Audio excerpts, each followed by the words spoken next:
will begin shortly. There are papers to be laid by 5 ministers of government, 3 motions down for consideration, and 3 bills to be laid as well, including the COVID-19 Prevention and Control Bill.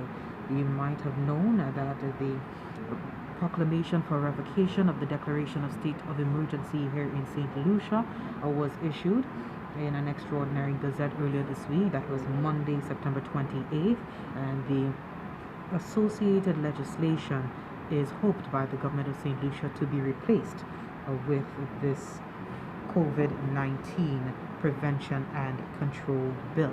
We are on standby for the entrance of the Speaker of the House.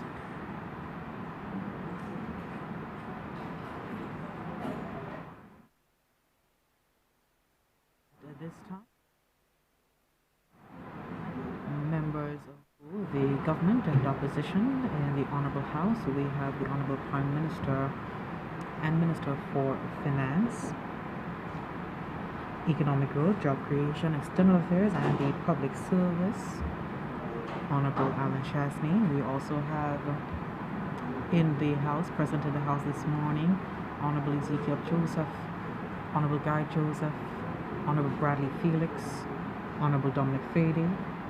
We also have the member for the Minister for Youth Development and Sports, Honorable Edmund Estefan. We have from the opposition present today, we have the member for Castries East, the member for Dennery North, member for Castries East, Honorable Philip J. Pierre. We also have the member for Dennery North, Honorable Sean Edward. We also have Alva Batiste, the member for Vieux-Fort North, and the member for Castries South, Honorable Dr. Ernest Hilaire. The Honorable Ernest Hilaire. So we are on standby for the entrance of the Speaker of the House this morning. Protocols continue to be observed. However, they are a bit more lenient than what previously obtained at the height of the pandemic, in keeping with the protocols established by the authorities for the management of the coronavirus COVID-19 crisis, and with a view to ensuring that these protocols are adhered to. A number of persons have been allowed in the chamber gallery during the sittings, and that's the sittings for today, the House of Assembly sittings today, and also the sitting of the upper house on Thursday, that's the Senate. Masks are mandatory, and the public should kindly note that they can view the live proceedings on the NTN National Television Network, channel 122, and also on the Government of St. Lucia Facebook page and YouTube channel if you're on the go. We've just noted the entrance of the member for Soufrière-Fossé-Jacques, Honorable Stanislas, in the Honorable House as well. All are on standby for the commencement of today's proceedings in the Honorable House. Sitting of the House of Assembly scheduled for today, the 29th of September 2020, with papers to be laid by 5 ministers of government. They are the Honorable Prime Minister and the Minister for Finance, Economic Growth, Job Creation, External Affairs, and the Public Service. Also the Honorable Minister for Agriculture, Fisheries, Physical Planning, Natural Resources, and Cooperatives. That is the Honorable Ezekiel Joseph. The Honorable Minister for Economic Development, Housing, Urban Renewal, Transport and Civil Aviation, Honorable Guy Joseph. The Honorable Minister for Commerce, Industry, Enterprise, Development and Consumer Affairs, Honorable Bradley Felix. And Honorable Minister for Tourism, Information, Broadcasting, Culture and the Creative Industries, Honorable Dominic Fady. Parliament will consider authorization of the Minister for Finance to borrow an additional sum of US $5 million by way of credit from the International Development Association, that is the World Bank, by way of credit for capital expenditure for the health system strengthening project, as well as a loan guarantee in the amount of euro $5,750,000 from the European Investment Bank by the St. Lucia Development Bank for lending to micro, small and medium-sized enterprises. three bills down for consideration: the Credit Reporting Bill, the Companies and Intellectual Property Registry Amendment Bill, and the COVID-19 Prevention and Control Bill.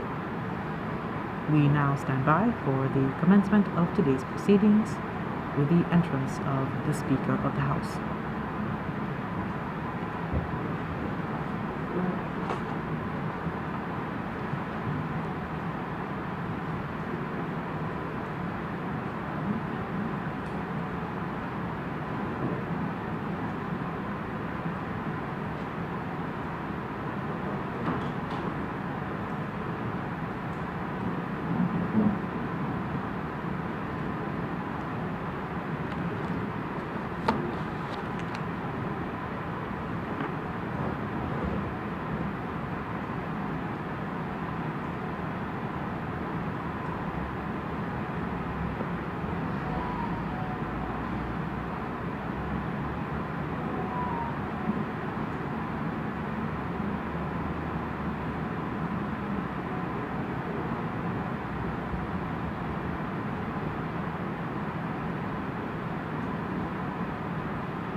pray.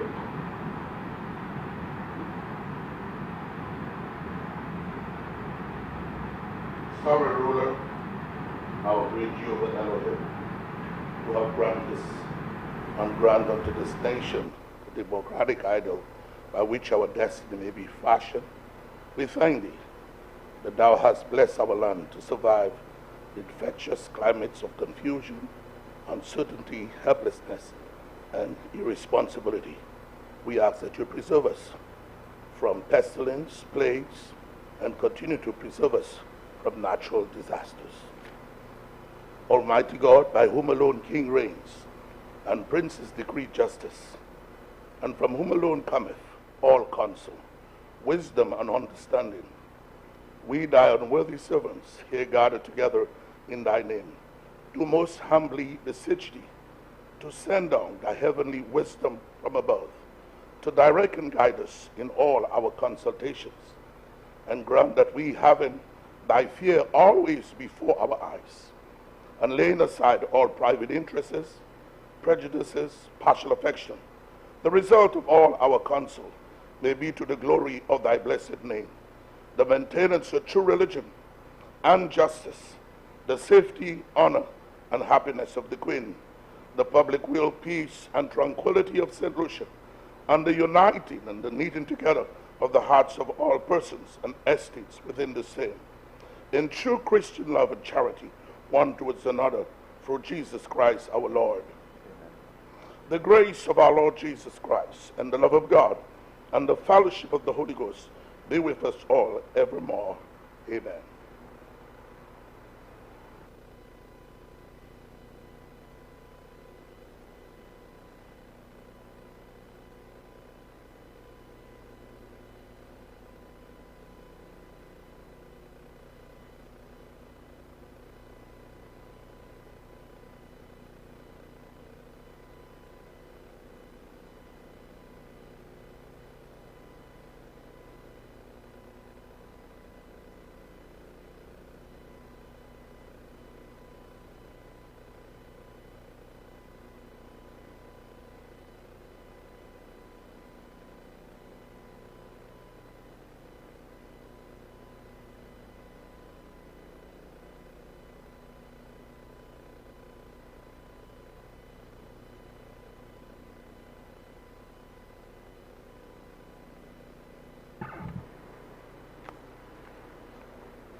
Good morning, honorable members. I received word from the member for Castro Central, who was indicated that she's running late and will be with us sometime around midday.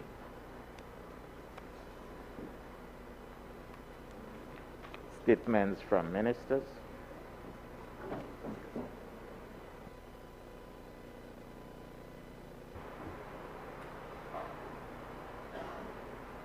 Honorable Member for Soufrière Concession and Minister for Planning. Thank you, Mr. Speaker. Mr. Speaker, permit me to make a statement to this Parliament about a matter currently under discussion in the public domain. This is a matter which spans both administrations, is of national concern, and hence it is imperative that as Minister for Planning, I put things in context and give an accurate record of the chronology of events surrounding Block 0025B, Parcel 4 in Ansivogne, Soufrière within the Pitons management area. Let me first reassure all St. Lucians that this present administration has been responsible and undertaken every precaution to ensure that the development does not threaten the UNESCO World Heritage Site status of the Pitons, which our nation achieved in 2004. As has been assured by the chairman of the Development Control Authority, the project at Ansivogne is in keeping with the limits of acceptable change study of 2013, which was endorsed and adopted by the cabinet of the former Prime Minister by date of cabinet conclusion number 242 of 2015, which also speaks to utilizing the LAC study and its associated recommendations as a tool for appraising applications for development within the PMA. Mr. Speaker, I have visited the site of the project myself, and it is clear that the project is being closely monitored by the relevant competent authority, and that the developer has paid close attention to environmental preservation and is only building within the footprint of a structure which was already erected at the site in the policy number 1 area. It is also important to note, Mr. Speaker, that 1, there are currently approximately 120 persons from the community of Choiseul and Soufrière employed on the project.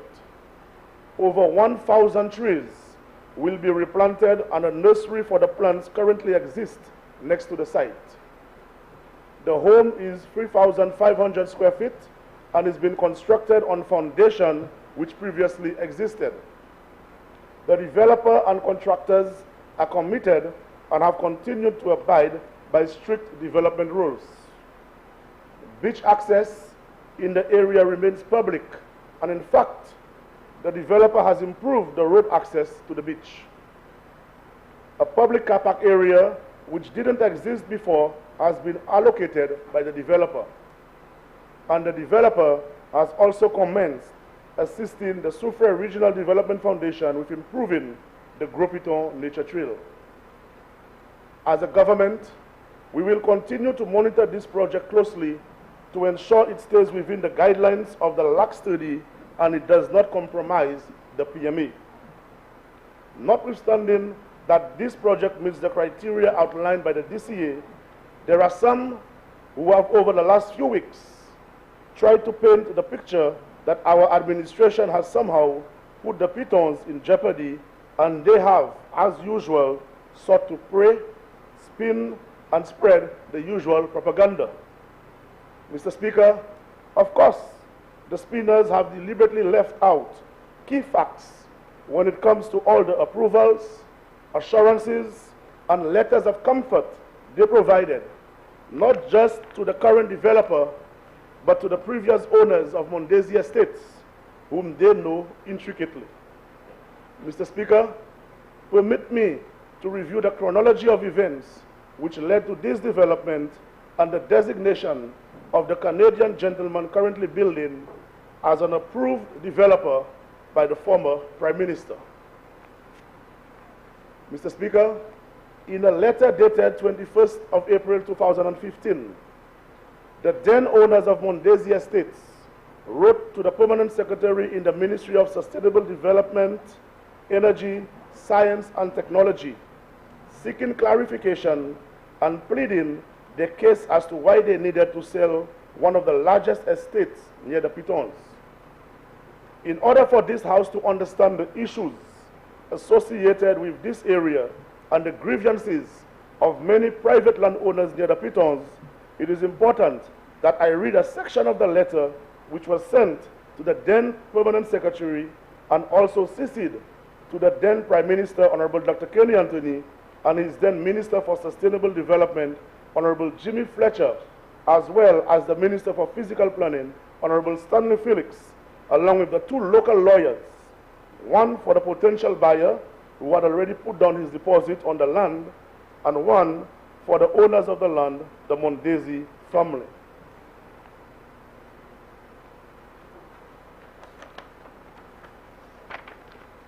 And part of it goes, Mr. Speaker, through you. As a local landowner of one of the larger estates who would be directly impacted by any decision, I attended several meetings during which I expressed our family's concerns, given that any decision taken would affect the future development of the said lands and by extension would have financial implications for us, the owners. I was assured that a site visit with the consultants would be arranged and that our concerns would have been taken into account. Regretfully, that meeting never materialized. More importantly, we were never informed of any decision that was to be taken or of the proposed recommendations of the study.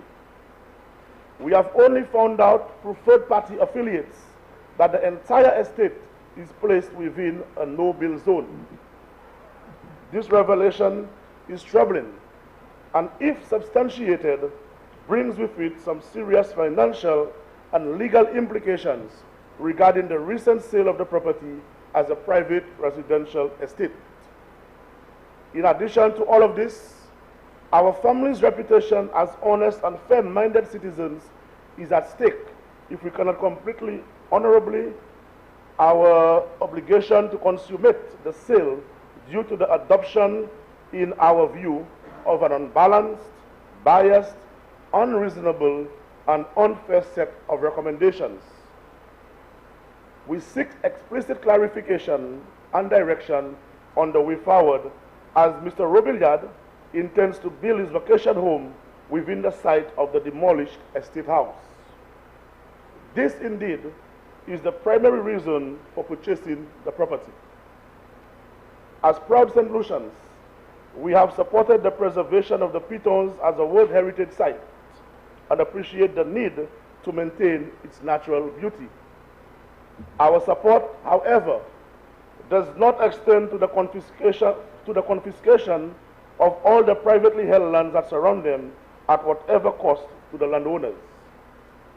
It is as a result of our family's belief in the concept that the twin pitons are of international and local significance that we were extremely selective in passing our rightful patrimony to an individual who has the financial capability to develop a small portion of the land for a private residence, while demonstrating his respect for the UNESCO guidelines.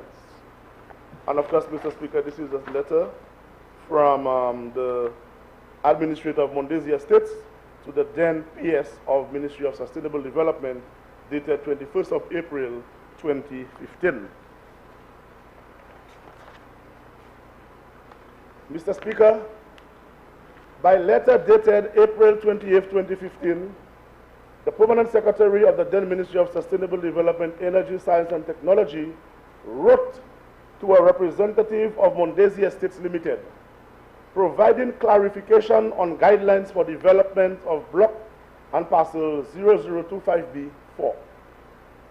Based on this correspondence, the estate representative was informed that the property block 0025 parcel 4 is located within the PMA, and guidelines to halt significant and irreversible effects on this area were developed by the government of St. Lucia and are contained in the PMA and Sufra Regional Integrated Development Plan, otherwise known as the Hyder Report 2008, and the Limits of Acceptable Change LAC Study of 2013. The representative was also informed of the following.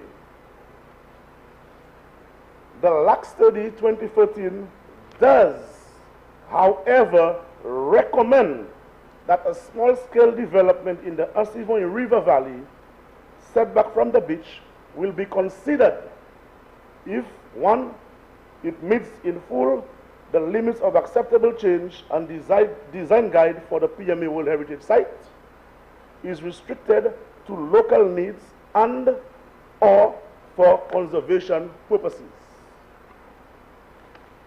The estate representative was also informed by the then Ministry of Sustainable Development, Energy, Science and Technology that the buffer zone, according to the Hyder Report of 2008, forms part of the PME and is to be, one, limited to modest village growth or community, residential employment, and tourism use.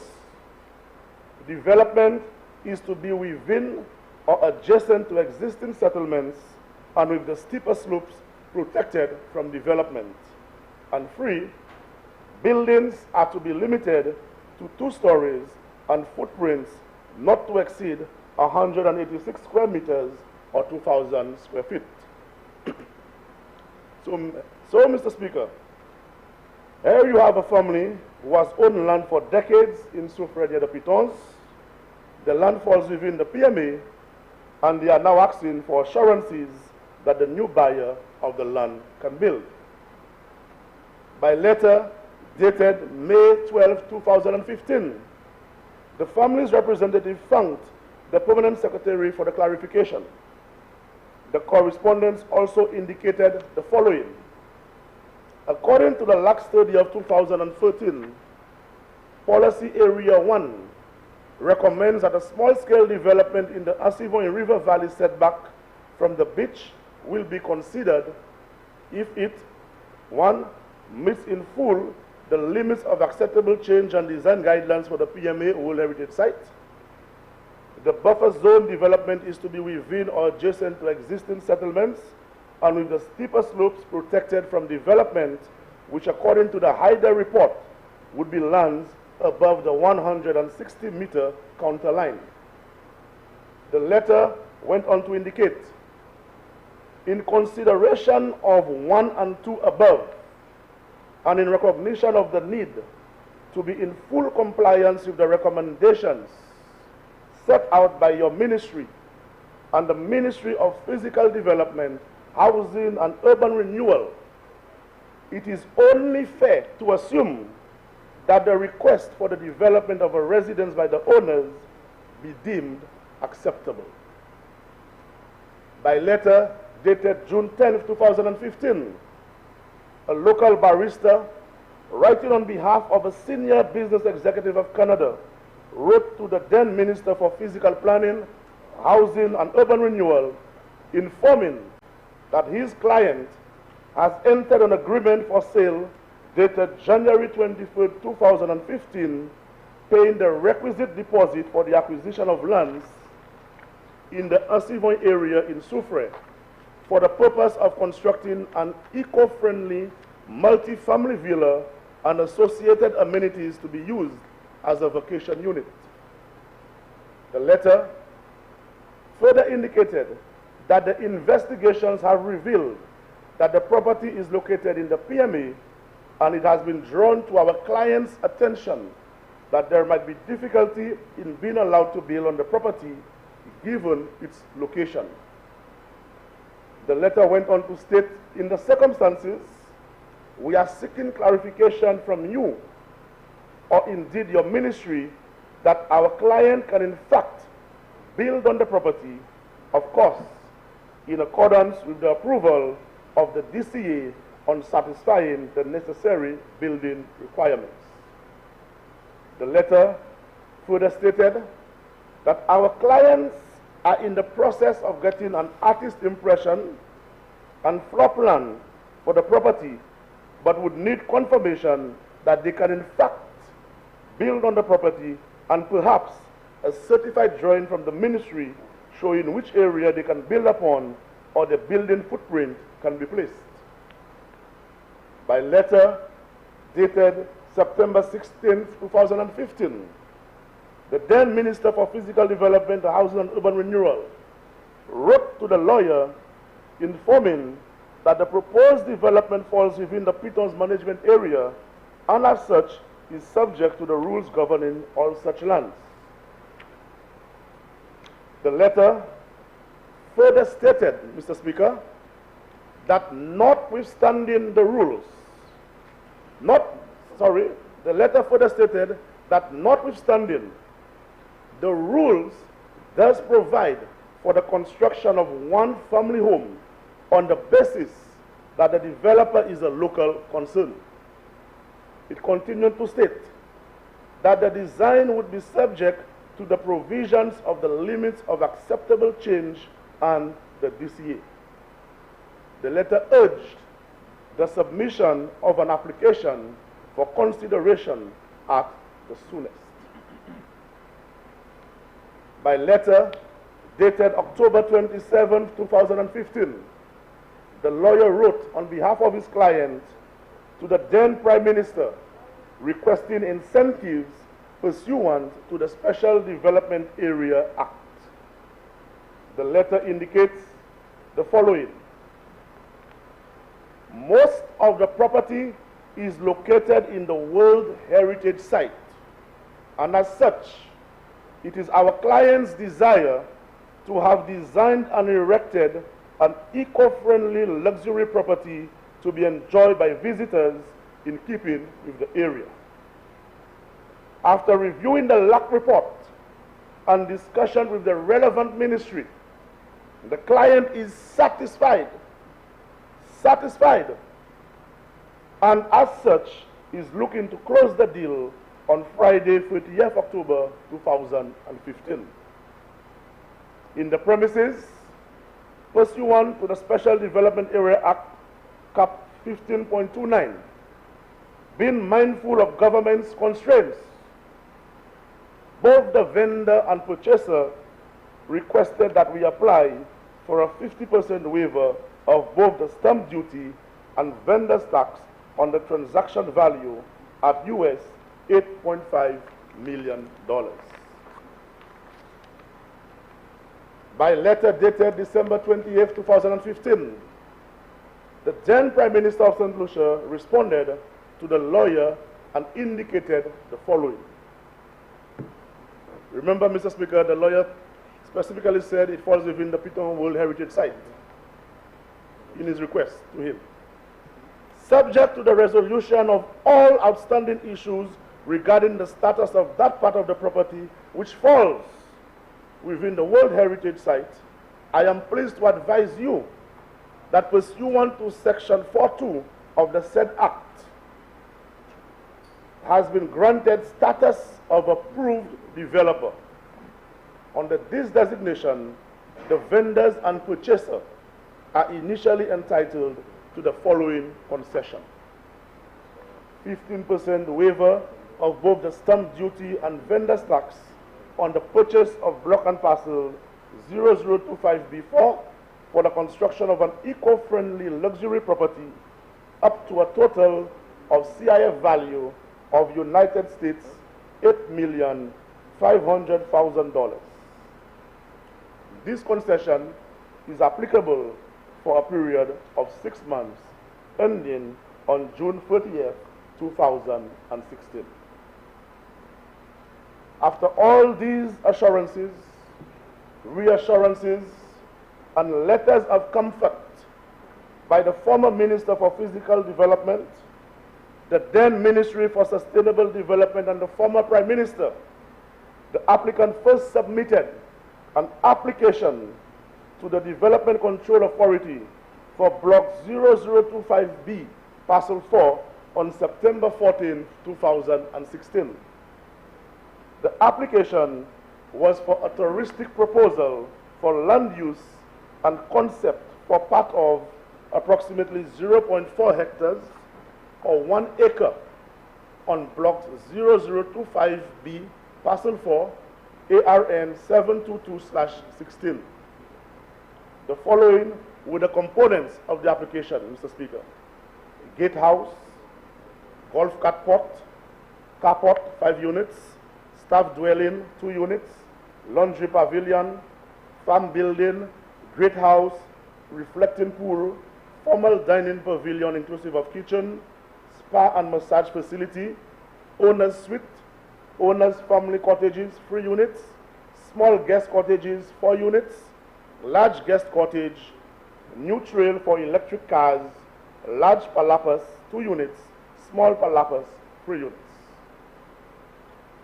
An assessment and appraisal of the proposal was undertaken by technical staff of the DCA, and a recommendation of rejection was made to the board of the DCA on the following basis. The proposed development site falls within Policy Area 1 of the PME, and according to the design guide of the limits of acceptable change study adopted by Cabinet on April 20th, 2015, Cabinet Conclusion 242 of 2015, which states the following: no development is permitted in Policy Area 1 with the exception of works to improve existing trails on Gros Piton, including minor signage and interpretation.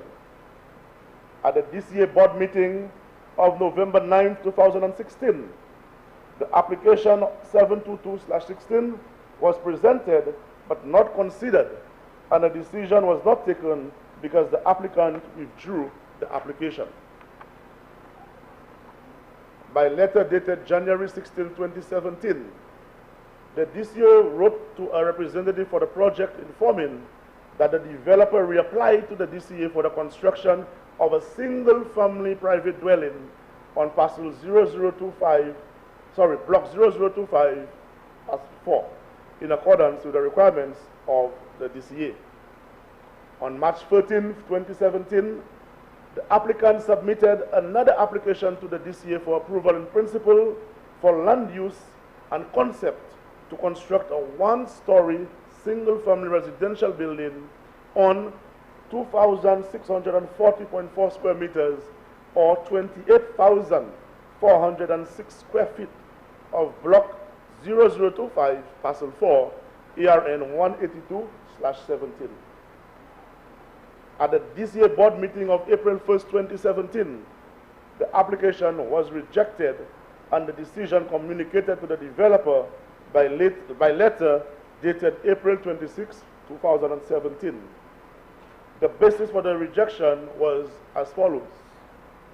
The proposed development site falls within Policy Area 1 of the PMA, and according to the LAC study adopted by Cabinet, which states the following: no development is permitted in Policy Area 1 with the exception of works to improve existing trails on Gros Piton, including minor signage and interpretation. By letter dated April 24, 2017, the DCA wrote to the applicant informing that subsequent to the DCA board meeting of April 21, 2017, it was brought to the attention of the chairman that there may be additional information which could contribute to making an informed decision on the application, and the outstanding information should be submitted by May 10, 2017. By letter dated April 26, 2017, the DCA communicated to the applicant that ARN 182/17 was rejected by the board of the DCA at the meeting of April 21st, 2017 on the following basis. The proposed development site falls within Policy Area 1 of the PMA. On June 21st, 2017, the Physical Planning section of the Department of Physical Planning received an amended version of the Limits of Acceptable Change Study report from the Department of Sustainable Development. By letter dated January 26, 2018, the DCA wrote to the applicant elaborating on the DCA board's rejection of ARN 182/17 and recommended that the applicant explore options of presenting a proposal for the development of the part of the property which fits the description of the base of the valley provision for Policy Area 1 in conformance with the LAC study as well as the mapping documents provided by the DCA. On November 21st, 2018, the applicant submitted another application to the DCA for approval to construct a single-family residential building with a floor area of 325 square meters or 3,497 square feet, down from 28,000 square feet. The application was approved by the DCA on November 23rd, 2018, and the decision communicated to the applicant by letter dated December 4th, 2018. Mr. Speaker, I listed the chronology of events leading to the approval of this project in order to leave no doubt in anyone's mind as to where this all began and the issues we are faced with as a country.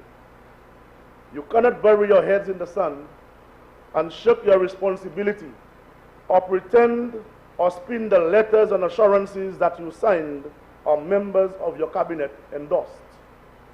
Mr. Speaker, I am from the beautiful town of Soufrière, and I know many families that have been impacted with the lands which now form part of the PMA.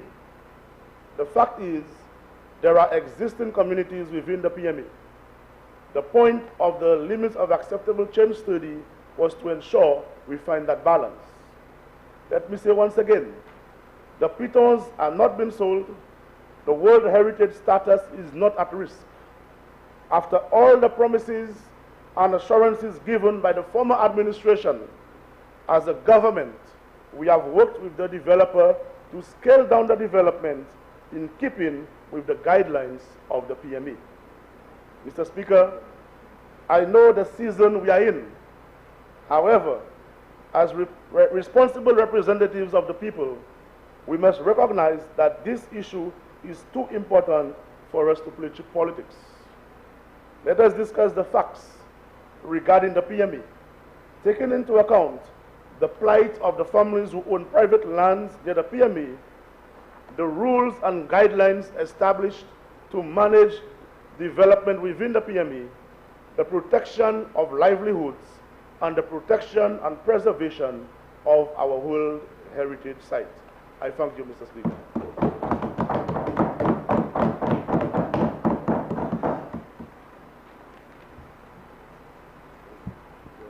Minister for Economic Development, Housing, Urban Renewal, Transport, and Civil Aviation. Thank you, Mr. Speaker. Oh, sorry. Mr. Speaker, I am going to make a brief statement on the implementation of the DigiGov project as it relates to the Transport Department. Since the launch of the first two services, which included renewal and replacement of driver's license on the 25th of June 2020, a total of 9 new services have been added to the DigiGov portal, bringing the total number of services available to the general public to 11. The 9 additional services outlined are as follows. So between June 25th and onward, we had the renewal of your driver's license and the replacement of a driver's license. From July 30th, we now have application for international driver's permit, exchange of foreign driver's license, and change of information being able to be carried out online. The new services that have been added from the 17th of September are as follows. Application for driver's license endorsement, the learner's permit, application for issue of provisional driver's license, renewal of learner's permit, registration for driving practical test, and registration for driving theory test. All of these are now available online. Since the program started, Mr. Speaker, registered users as of the 18th of September 2020 is 1,607 registered users to the portal of the DigiGov within the transport system. Presently, Mr. Speaker, the counter payments, those who go online and after do all of the paperwork online, then go to the counter at the ministry to pay 1,467 transactions, totaling $389,305. Online payments, that is people who do not go to the ministry at all, but have done their transactions online, 531, amounting to $144,630. A total of 1,998 transactions have been done, totaling $935. These are services that are available online. Mr. Speaker, in addition to this, the DigiGov project supporting activities of onboarding of services. One of the key components for the successful implementation of the DigiGov project is the change management framework for user adoption. The framework focuses on process change management, user training and reskilling, strategic leadership, and customer-focused activities. The change management framework focuses on the identification and implementation of required changes to support the organizational change and will focus on the process, the people and culture, the organizational alignment, the roles and responsibilities of the persons. To this end, Mr. Speaker, a number of supporting activities have been undertaken as part of the change management effort, and these include training of key stakeholders, internal training, to develop the required skill to set needed for the proper use of the platform and to ensure high quality of service required from transport team. Training was conducted in the following areas: user roles, functions and responsibilities, computer literacy, quality assurance, that is the verification and validation of the data. Also data protection, ethics, and customer service. B, driving school training from the 31st of August to the 4th of September.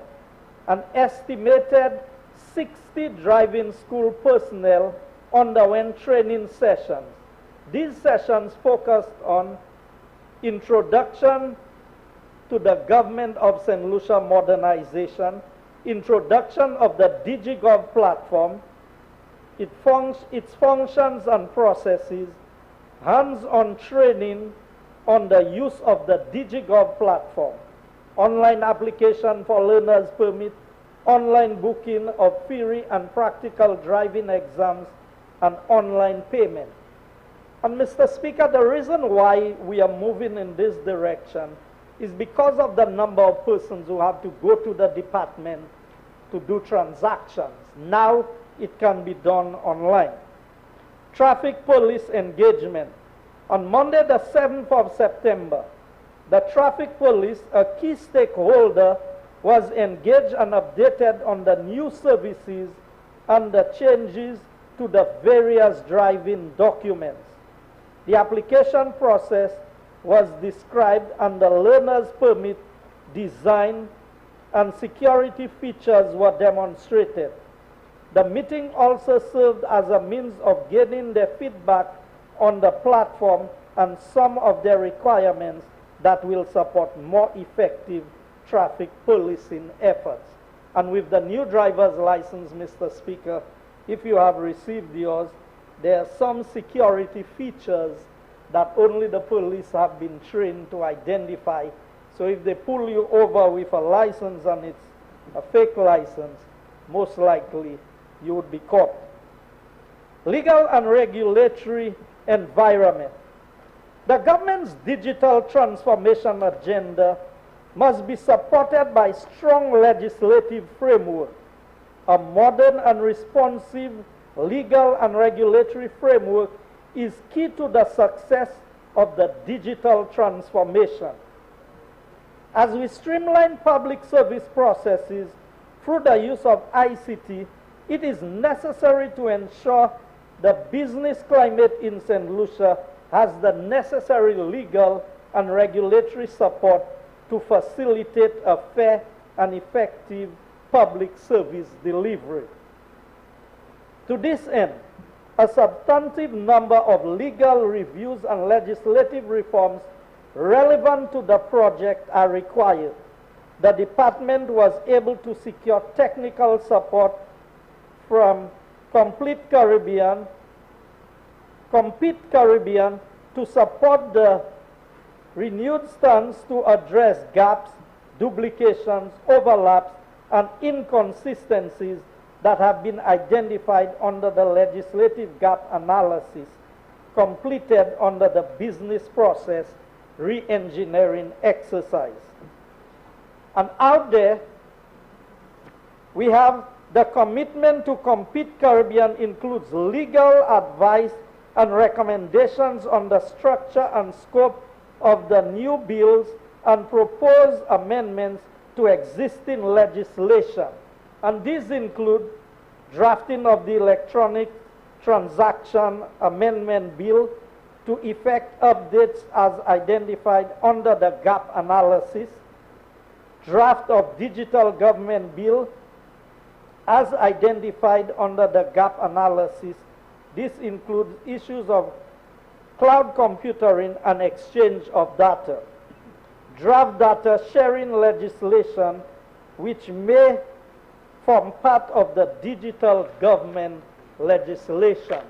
And these are things that we will be working along with the Attorney General's office to be able to have all of these to give the assurances that when your information is downloaded, that it is in a secure and protected environment.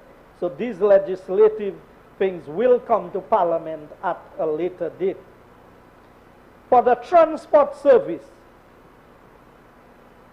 in the case of the minibus sector, application for omnibus endorsement, omnibus learner's permit, renewal of omnibus learner's permit, registration for omnibus driving practical test, registration for omnibus theory test and reports. All of these would begin on the 29th of October as a new set of services would become available online. Vehicle registration under the phase 3 of the project, vehicle registration, that is regular new vehicles, vehicle registration built or assembled, that is vehicles, if you have a write-off and you change the chassis or you change the engine, we call these vehicles that are built or assembled here. And if you need a change of information, you would also be able to do that online. Vehicle registration, members of Parliament, and we have created a special section to deal with the parliamentarians so that all the transactions can be done online, so that a parliamentarian don't necessarily have to leave and go to the transport department to be able to conduct their business as far as vehicle registration, driver's license. Well, the driver's license is already available, but for other forms of transactions that parliamentarians who happen to be busy at times may not be able to go in person. Vehicle registration, taxi permits, vehicle registration renewal, deregistration, and fleet licensing, change of information on vehicle, and that includes license plate, engine number, and registered owners. Mr. Speaker, we are moving into the digital age, and that is why we are moving in the direction of making all of these services available online. And I can just inform the Honorable House through you, Mr. Speaker, that in the coming months, in canneries on the West Coast, in Micoud and Vieux-Fort on the East Coast, there would be centers where payments can actually be made. We are in dialogue with the Ministry of Education and the ICT centers so that we are going to train the personnel there in order that persons can just go there and get the assistance required to do the transactions if they are not computer literate themselves. We have transfer of ownership of vehicles, request for information on driver, request for information on vehicles, permit to operate a public commuter transport route, renewal and replacement, importation of left-hand drive vehicles. You know, Mr. Speaker, to clear left-hand drive vehicle on the port, you need to be able to go to the ministry and get a letter.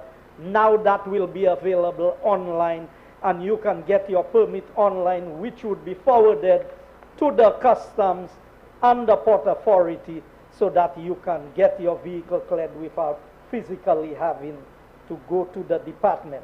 License plate numbers, reservations.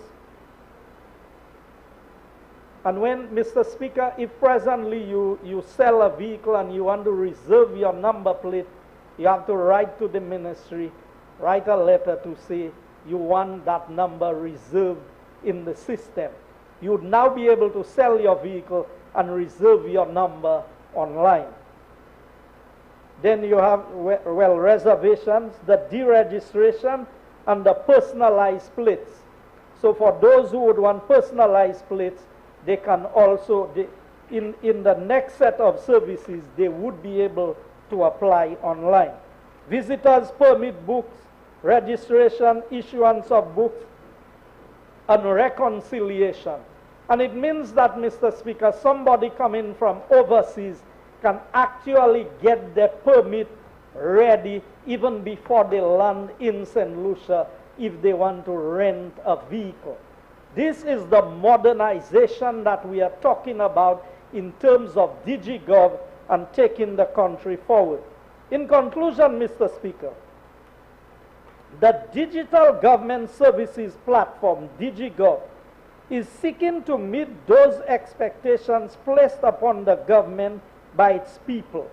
It seeks to transition government to a more citizen-centric organization, making government services readily accessible no matter one's economic status or geographical location. The project seeks to establish an estimated 154 services in the first iteration, which will leapfrog St. Lucia, making it the place of doing business. Further, the system will enhance the quality of living of our people, bringing with it new and innovative business opportunities, job opportunities that never existed before. It will shape the way government makes decisions, as it will allow greater interaction between government and the people, provide statistics and data to guide the decision-making process, and allow for more effective forward planning on the development of the nation. And so, Mr. Speaker, the aim of the DigiGov project is really to make St. Lucia a smart country, but we really believe that you make it, the government, a smart government, and then the rest will follow. The DigiGov platform will set St. Lucia as the region's leader in digital transformation. I thank you, Mr. Speaker.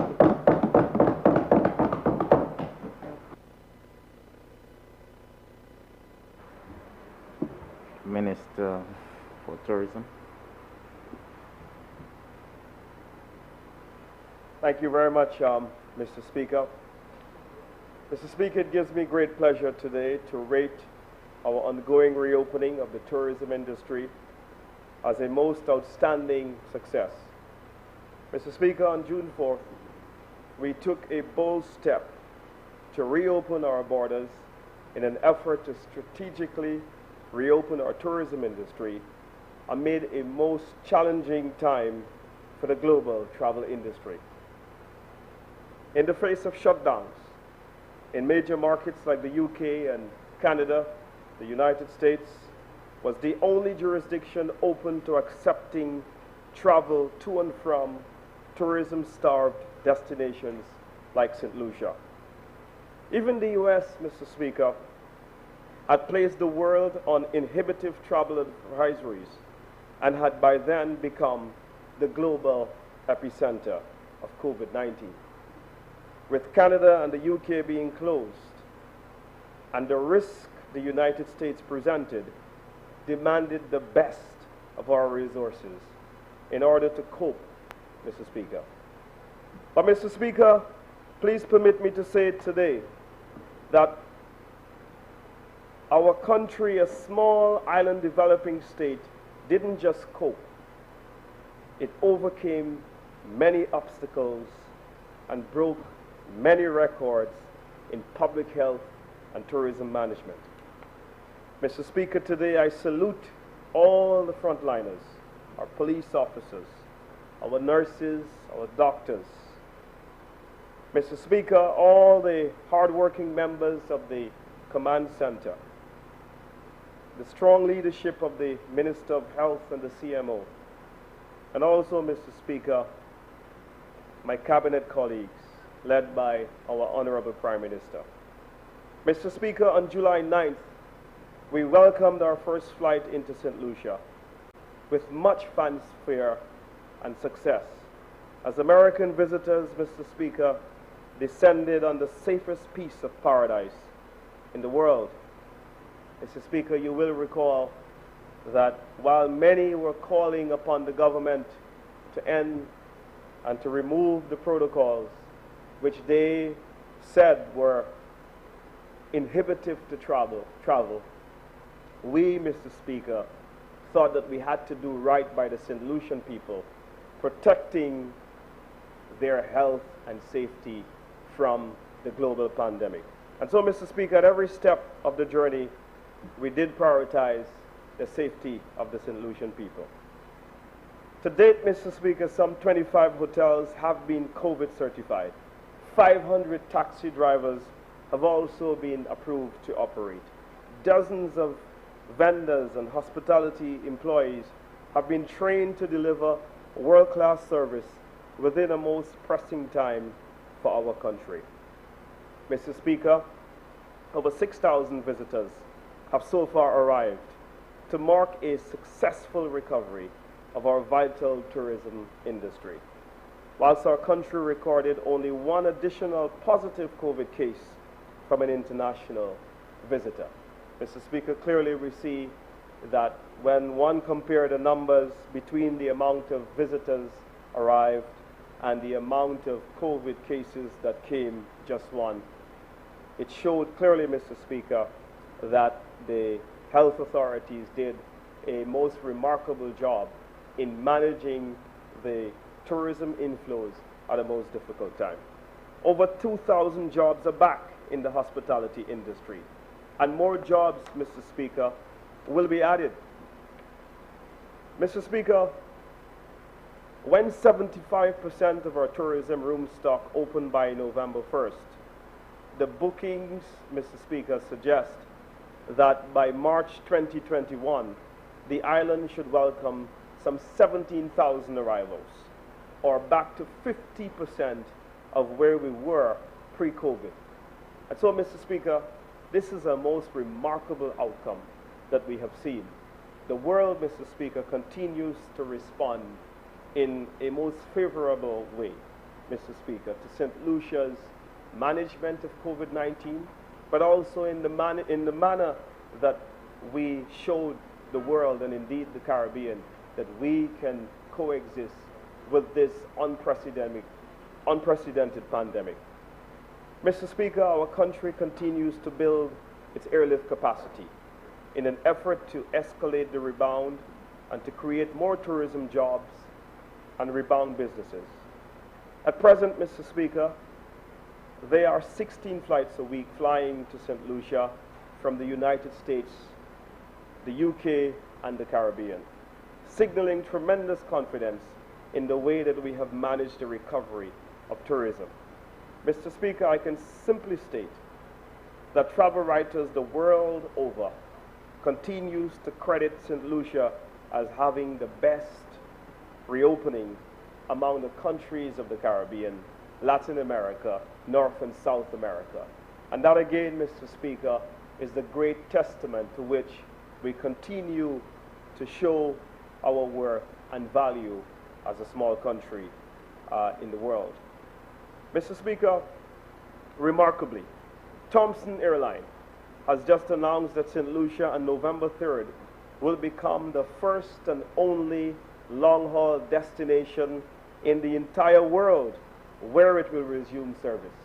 Another plus, Mr. Speaker, and another accolade, another stripes, Mr. Speaker, to the manner in which we continue to manage our response.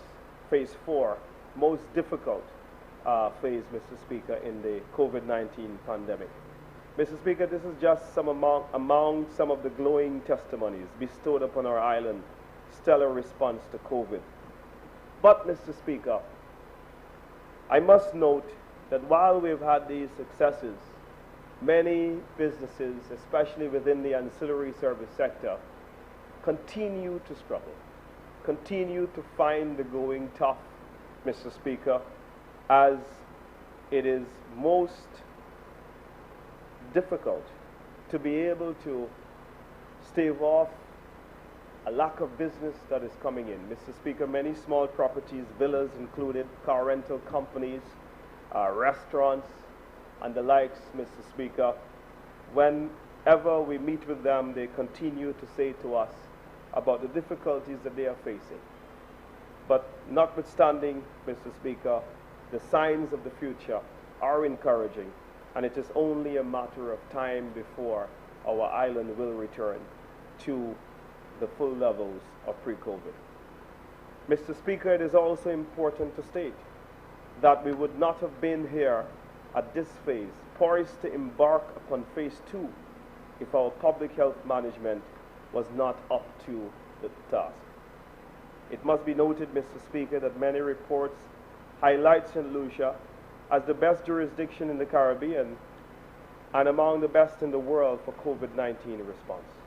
Mr. Speaker, I have said previously, this positions us to have the best recovery for our tourism industry in the Caribbean when the world would have significantly contained COVID-19. This must imbue in us, Mr. Speaker, a great sense of national pride, purpose, and it must inspire us, Mr. Speaker, to overcome future challenges.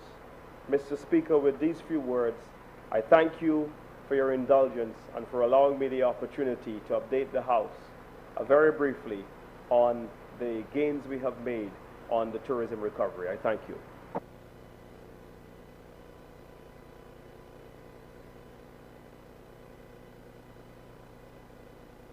Papers to be laid. Honorable Prime Minister and Minister for Finance, Economic Growth, Job Creation, External Affairs, and the Public Service.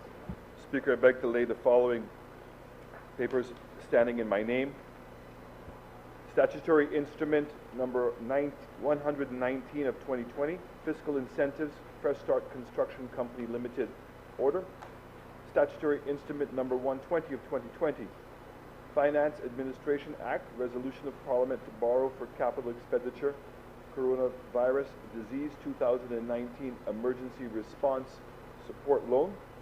Statutory Instrument number 121 of 2020, Finance Administration Act, Resolution of Parliament to borrow for capital expenditure, Caribbean Regional Air Transport Connectivity Project. Statutory Instrument number 122 of 2020, Finance and Administration Act, Resolution of Parliament to borrow for capital expenditure, Caribbean Digital Transformation Project. Statutory Instrument number 124 of 2020, Excise Tax Amendment of Schedule 1, number 11, Order. Statutory Instrument number 128 of 2020, National Insurance Corporation, Sickness Benefit, COVID-19 number 2, Regulations.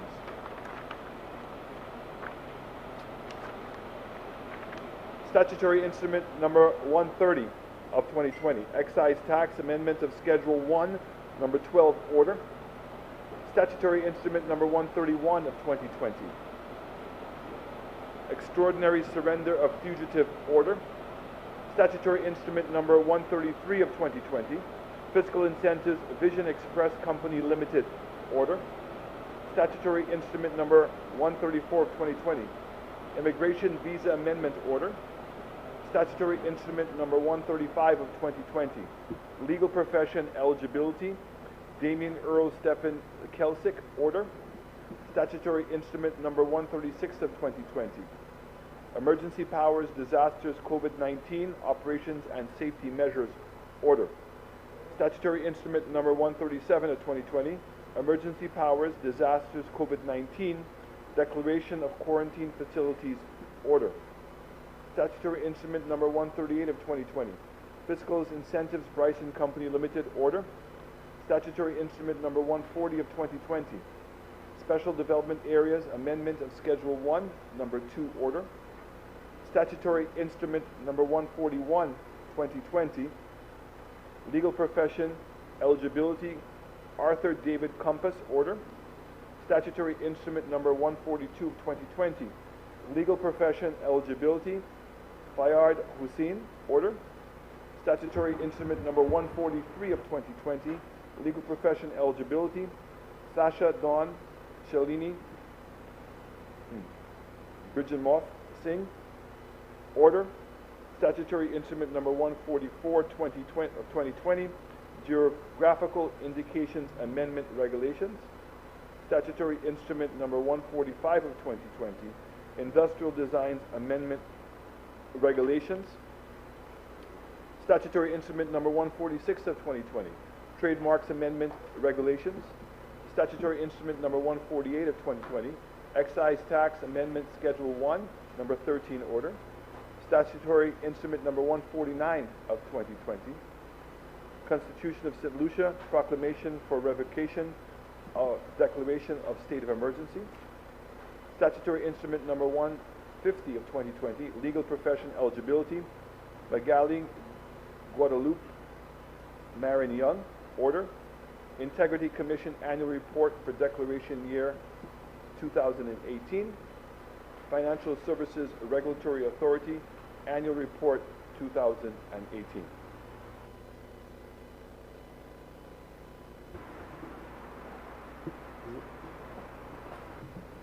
Honorable Minister for Agriculture, Fisheries, Physical Planning, Natural Resources and Cooperatives. Mr. Speaker, I beg to lay the following papers standing in my name. Statutory Instrument Number 127 of 2020, Water and Sewage, Water-Related Emergency Declaration Revocation Order. Honorable Minister for Economic Development, Housing, Urban Renewal, Transport and Civil Aviation.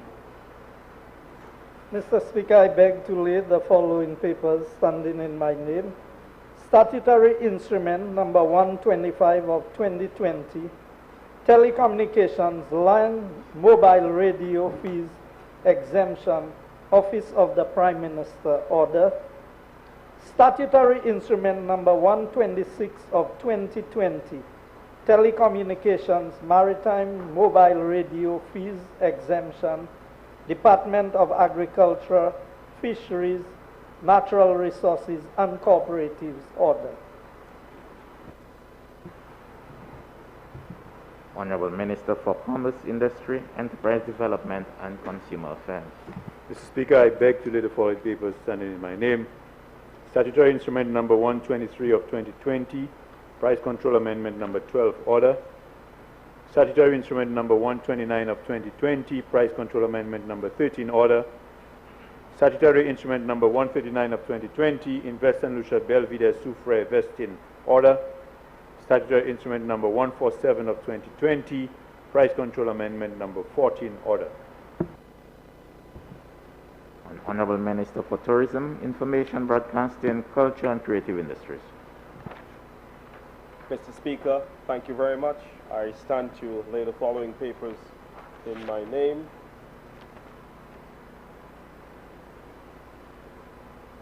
Statutory Instrument Number 132 of 2020, St. Lucia Tourism Authority, Board of Directors Order.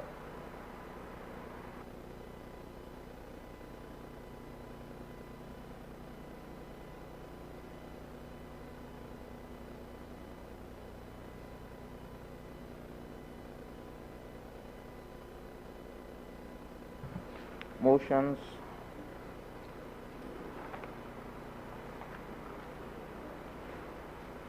Honorable Prime Minister and Minister for Finance, Economic Growth, Job Creation, External Affairs, and the Public Service.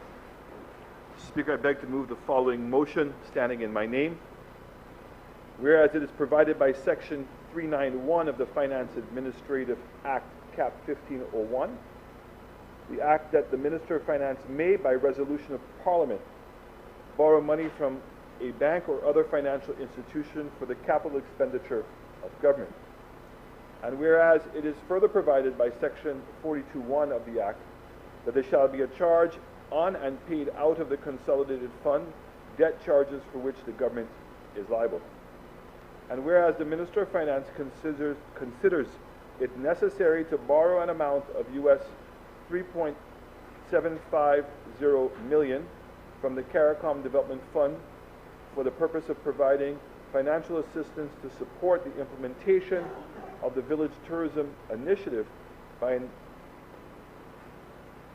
enacting specified infrastructure and supporting eligible small and medium-sized enterprise. And whereas interest is payable at a rate of 3% per annum on the amount of the loan withdrawn and outstanding from the loan account. And whereas the loan is repayable in 48 equal or approximately equal and consecutive quarterly installments on each due date of the 30th of March, the 30th of June, the 30th day of September, and the 30th day of December. A, on the first due date after the expiry of 2 years following the date of disbursement of the loan, or on a latter due date as specified in writing by the CARICOM Development Fund.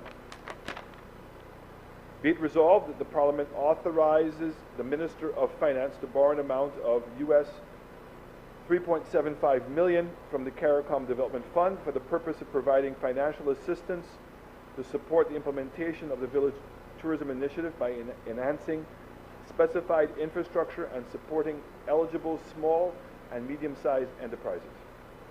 Be it further resolved that the interest be payable at a rate of 3% per annum on the amount of the loan withdrawn and outstanding from the loan account. And B, the loan is repayable in 48 equal or approximately equal consecutive quarterly installments on each due on the 30th day of March, the 30th day of June, the 30th day of September, and the 30th day of December, commencing.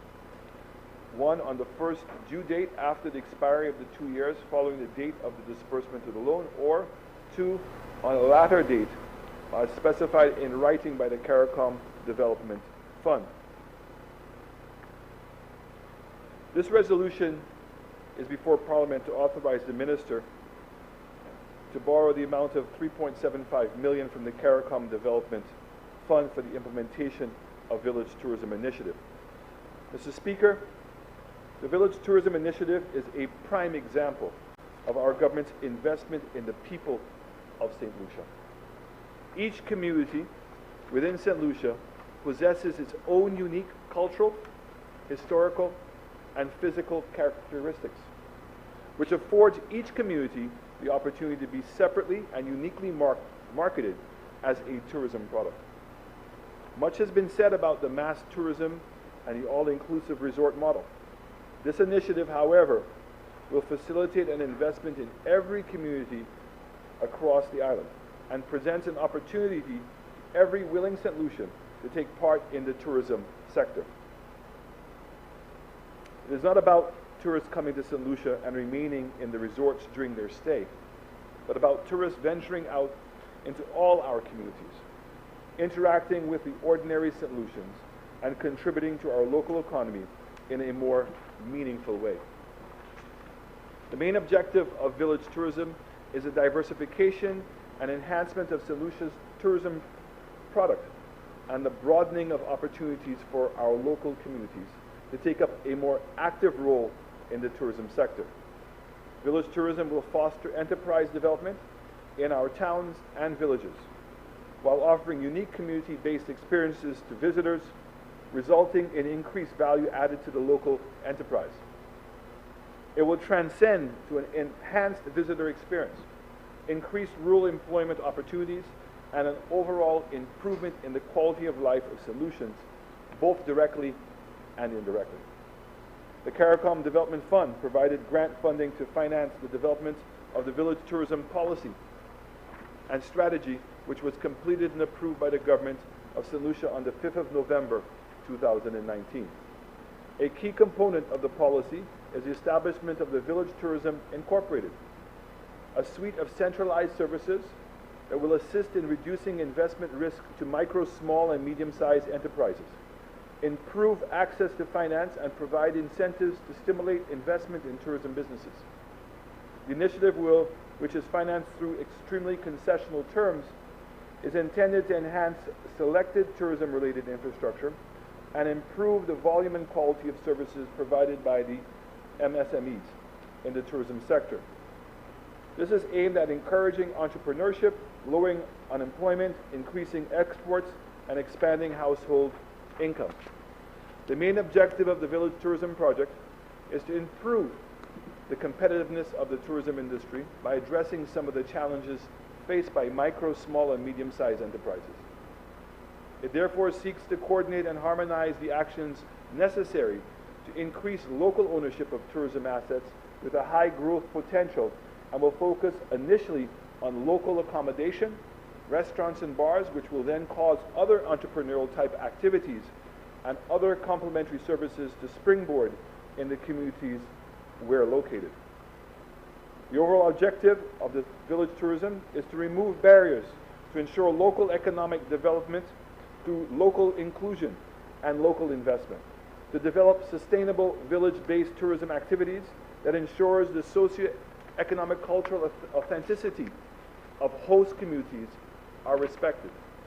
As such, village tourism foresees community development of new quality infrastructure and activities in the form of homestays, small intimate hotels, restaurants, bars, and shops which are environmentally friendly and embrace the socio-cultural environment as well as the architecture of the villages across the island.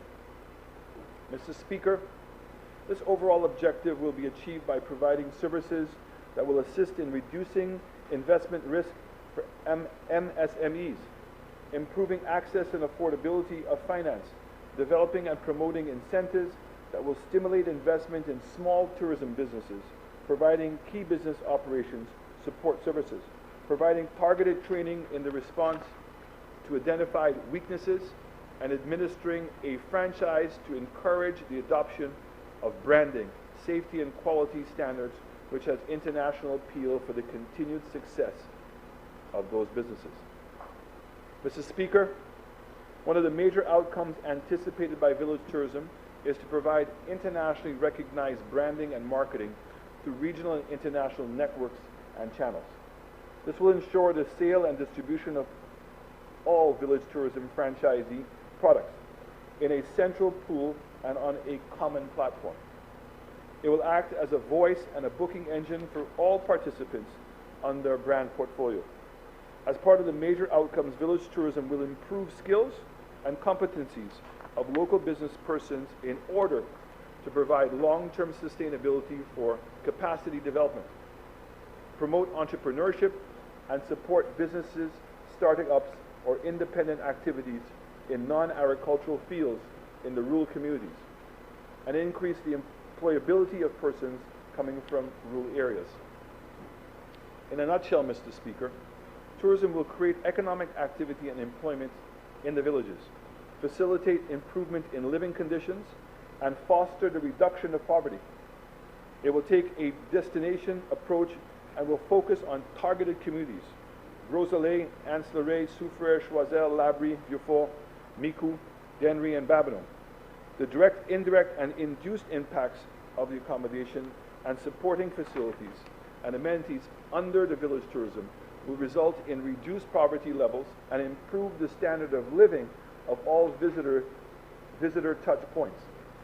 Thus, the growth of fringe services such as events, sites and attractions, agro-tourism linkages, farm tours, crafts, experiences, and the like will be realized. Mr. Speaker, for many years, we've touted the need to encourage and enhance the linkages between tourism and other sectors, village tourism presents the most natural linkages. Village tourism is premised on a cluster approach, which proposes strong coordination and collaboration to allow for the grouping of tourism products and services by a mixture of themes, locations, and so forth. It will operate as a sustainable business model for the development, packaging, and distribution of local businesses by providing a range of services from access to finance, product development, quality assurance, branding, marketing, and other support services for business operations to SMEs operating small accommodations, local restaurants, and bars.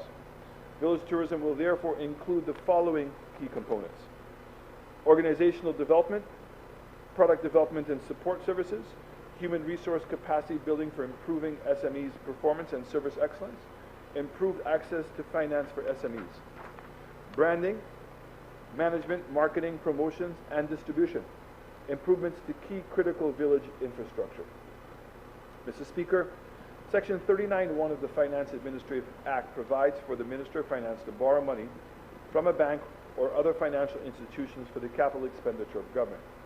In keeping with this framework, the Village Tourism Initiative will be under the direct oversight of the Department of Tourism. However, the loan support to the beneficiaries will be administered through the St. Lucia Development Bank. The terms of lending to the beneficiaries, the selection of projects, and the overall management of the program will be facilitated through a memorandum of understanding between the Government of St. Lucia, represented by the Ministry of Tourism, and the St. Lucia Development Bank.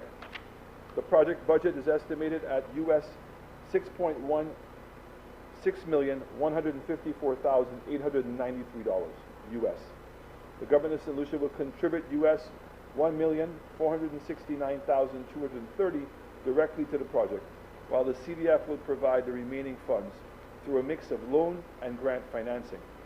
The CDS contribution will consist of US $3,750,000 as a concessional loan and $935,633 US as a grant. The loan shall be repaid in 48 equal or approximately equal quarterly installments following a 2-year grace period. All loan funds will be committed and dispersed over a 2-year period following the signing of the agreement. The interest payable to the CDF is at a rate of 3% per annum on the amount of the loan withdrawn and outstanding from the loan account and shall be payable on the due dates. Mr. Speaker, similar to the initial grant provided by the CDF in 2018, the recently signed grant agreement of US $935,633 will be managed by the Ministry of Tourism. The grant will be utilized to undertake prioritized investments to improve the aesthetics and functionality of strategic community assets and infrastructure in order to attract additional investment and visitors to the communities, thereby providing the opportunity for increasing visitor spend. The pilot communities of Groselet, Anselray, and Soufriere are all strategic locations with tourist interest owing to their natural, economic, and social infrastructures.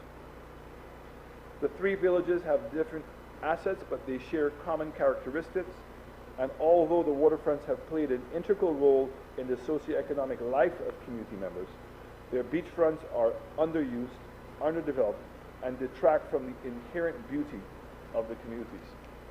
Under the Village Tourism Project, waterfront areas will continue to be treated as strategic assets for building social cohesion and facilitating economic development.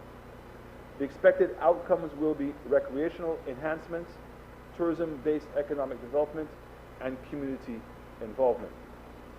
Mr. Speaker, the recent upgrades in the Soufriere town with the construction of the Hummingbird Beach Park facilities, upgrade of the Soufriere Market and Soufriere Town Square are demonstration of what we plan to do in other towns and villages. Groselet Town, although located in between major touristic areas such as Rodney Bay and Pigeon Point, does not make maximum use of the opportunity presented beyond the Groselet Friday night street party. In order to improve locations appeal, the jetty enhancement and repair to include additional mooring buoys will be prioritized. Mr. Speaker, Anselray continuously features as one of the most vulnerable communities with one of the highest rates of unemployment. The fact that it is the first village encountered on the west coast when traveling from Castries, and the only a 10-minute boat ride from Marigot Bay. More than Soufriere or Groselet, Anse-le-Ray has the opportunity to capitalize on its quaint and fisherman village image. The current priority for investments under the village tourism are as follows: minor jetty enhancement repairs and addition of mooring buoys, enhancement of the fish fry community events building, and relocation of the communal laundry facilities from shores to reduce erosion, reduce contamination of water resources, and drastically improve the waterfront aesthetics. Mr. Speaker, our tourism industry is slowly recovering after the forced shutdown due to COVID pandemic. This is the opportune time to do all the back-end work. It is our intention to have the initiative fully functional by the time the sector returns to full capacity. Mr. Speaker, I would also like to address those persons who have expressed concerns about our government's level of borrowing in the aftermath of COVID-19. We continue to exercise responsible governance, as the vast majority of our borrowing has been under extremely concessional terms, meaning lowest interest rates and long grace periods. Our development partners, domestic financial sector, and regional investor markets continue to demonstrate confidence in St. Lucian economy, despite the economic fallout from COVID-19. We've been able to go to the market and borrow at reasonable rates despite the global financial crisis. Mr. Speaker, our ability to borrow is reflective of the continued confidence which the financial markets, financial institutions, and development partners have in us and as a nation in our government's ability to manage the crisis. It is a fact that our revenues have decreased this year and expenditures have increased, largely due to COVID-19. Nevertheless, we believe our fiscal position will eventually improve and take a turn for the better.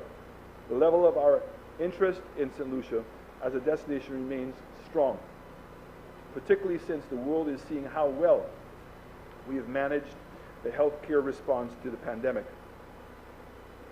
It's only a matter of time before revenues return to pre-COVID levels.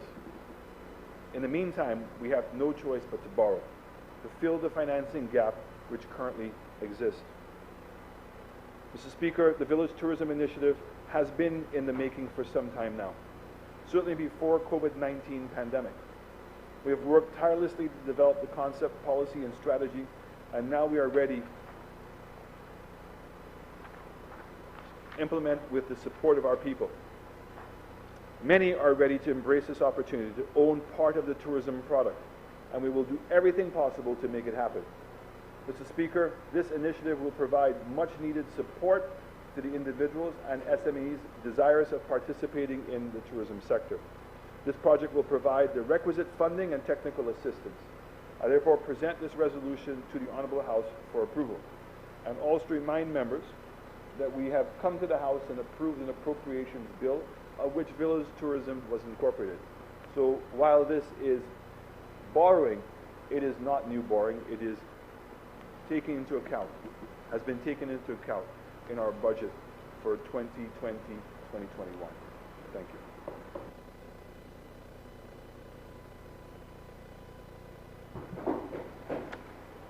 Honourable members, the question is that Parliament authorizes the Minister of Finance to borrow an amount of US $3,750,000 from the CARICOM Development Fund for the purpose of providing financial assistance to support the implementation of the Village Tourism Initiative by enhancing specified infrastructure and supporting eligible small and medium-sized enterprise.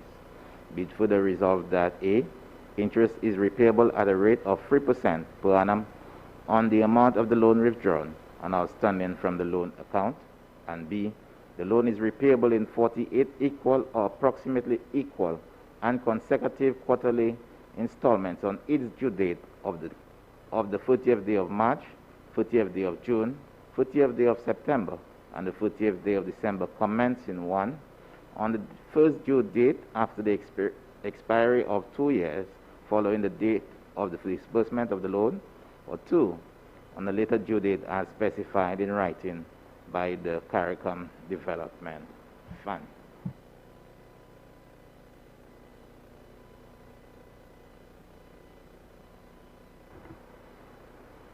Leader of the Opposition.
Thank you very much, Mr. Speaker.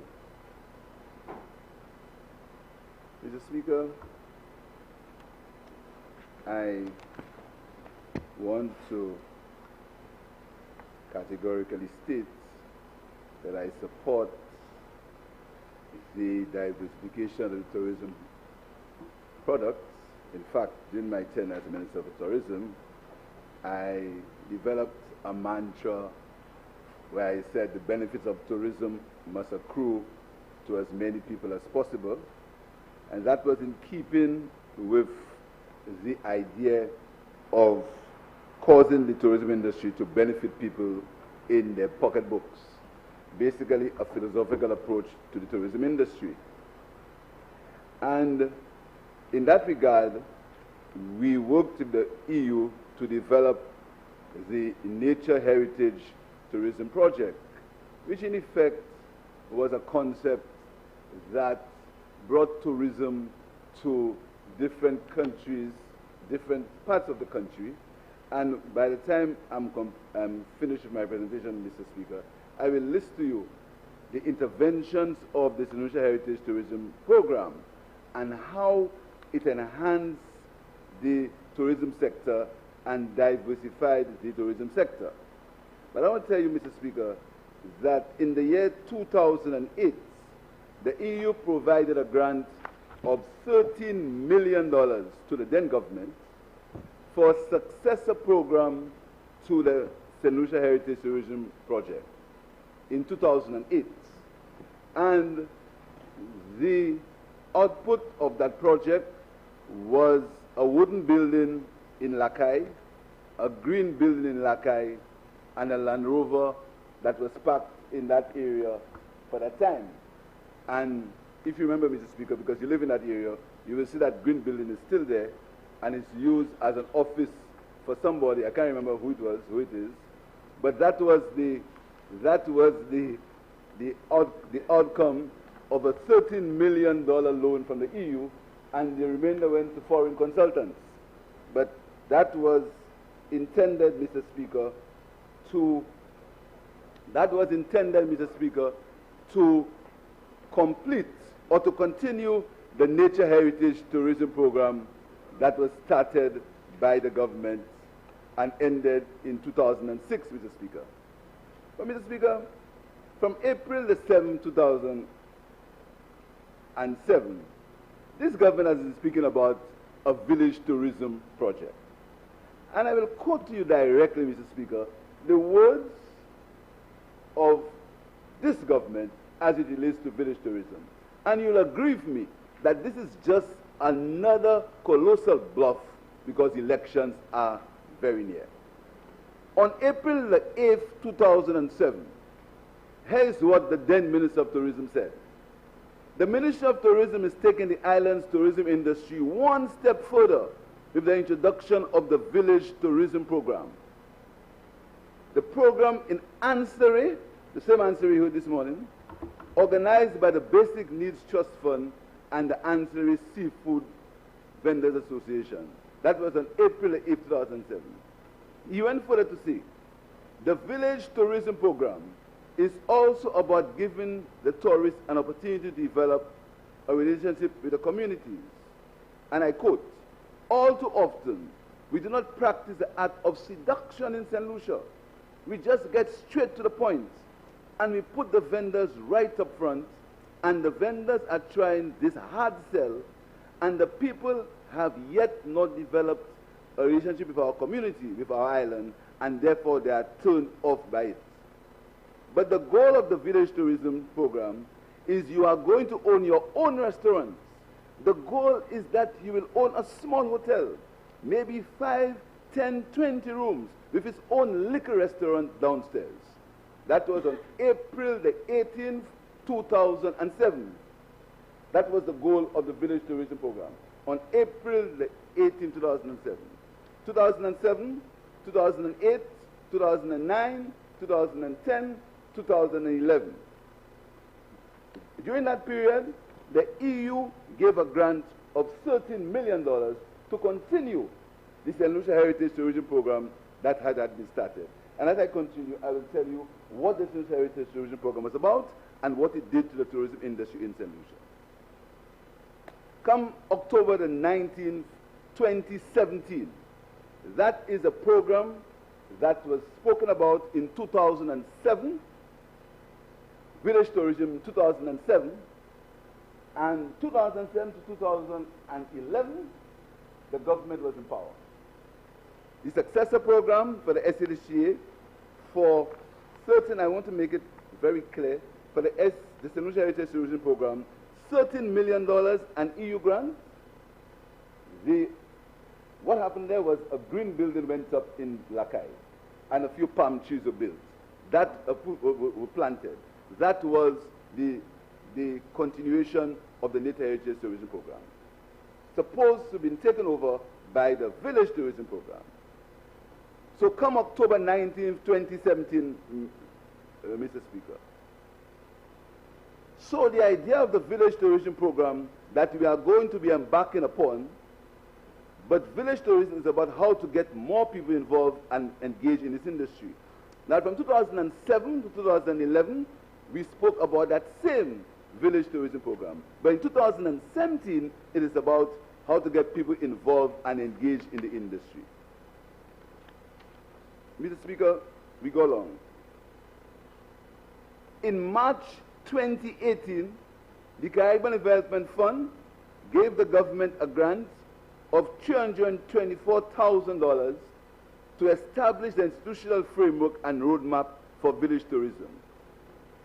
2007, nothing happened. 2017, we have a grant in 2018 for village tourism. 2017, 2018, the budget address. The government's policy is to reserve freestyle property developments for solutions to invest in keeping with the village tourism. Budget address, 2017, 2018. Will create and capitalize on the concept of village tourism. 8 fishing villages will be transformed into unique tourism villages based on the attributes and strengths. That was in the budget address of 2017 to 2018. 2018 to 2019, the budget address again.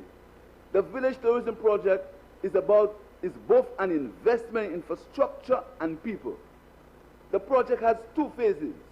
Phase 1 is the consultancy to facilitate the establishment of a village tourism entity. So it comes now from 2017 2007, when it was creating and capitalizing to now a consultancy to facilitate the establishment of a village tourism entity. Phase 2 consists of the establishment of the Village Tourism Inc. I guess that's incorporation.